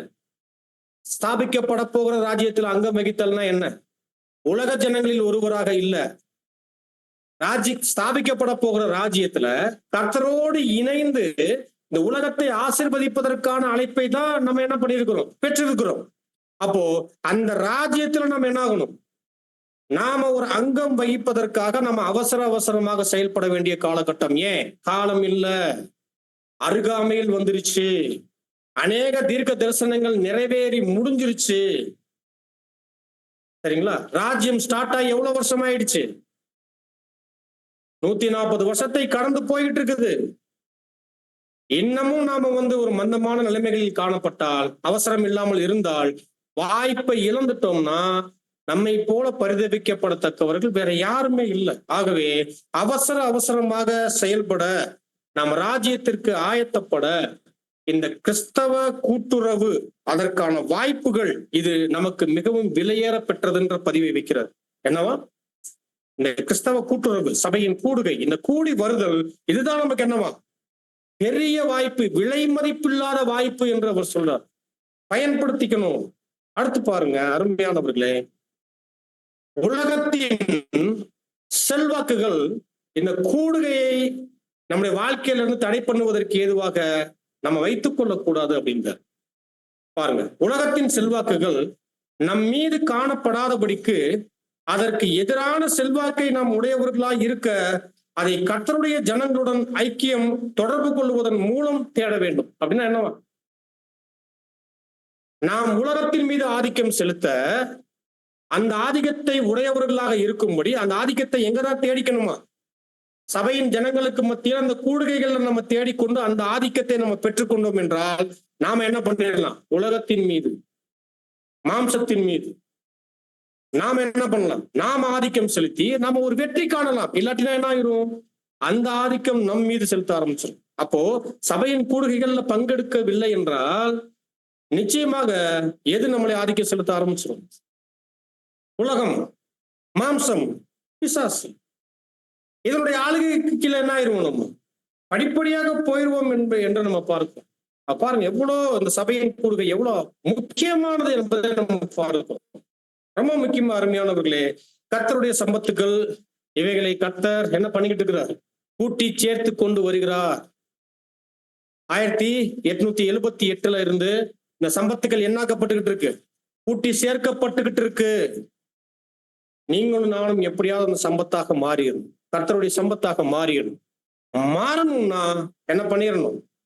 தேவன் பிரதானமாக நமக்கு வைத்திருக்கக்கூடிய இந்த மேலான இந்த ஆசீர்வாதத்தை என்ன பண்ணிடணும்? சுதந்திரித்துக் கொள்ளணும். இதை பயன்படுத்தி கொள்ளணும். இவைகள்ல எண்ணற்ற நன்மைகள், காரியங்கள் அங்க இருக்கு என்பதை நம்ம பார்க்கிறோம். ஆகவே அருமையான சகோதர சகோதரிகளே, நம்மில் யார் ஒருவரும் என்ன பண்ணிடக்கூடாது? தேவன் வைத்திருக்கக்கூடிய இந்த சபையின் கூடி வருதல் என்பதை சிலர் விட்டு விடுகிறது போல நாமும் என்ன பண்ணக்கூடாது? விட்டு விடாதபடி காலத்தை அறிந்து என்ன பண்ணணும்? கூடிக்கொண்டு தேவன் நமக்கு வைத்திருக்கக்கூடிய ஆசீர்வாதத்துக்குள் நாம பிரவேசிக்கத்தக்கதாக இந்த அருமையான கிறிஸ்தவ ஐக்கியத்தின் கூட்டுறவில் அனைவரும் எப்போதும் காணப்படும்படியாக நம்ம சிறந்த முயற்சிகள், பிரயாசங்கள், அக்கறை உடையவர்களாக இருப்போம். தேவன் நிச்சயமாக நாம் யாவரையும் ஆசீர்வதித்து ஆண்டு வழி நடத்துவாராக. ஆமென்.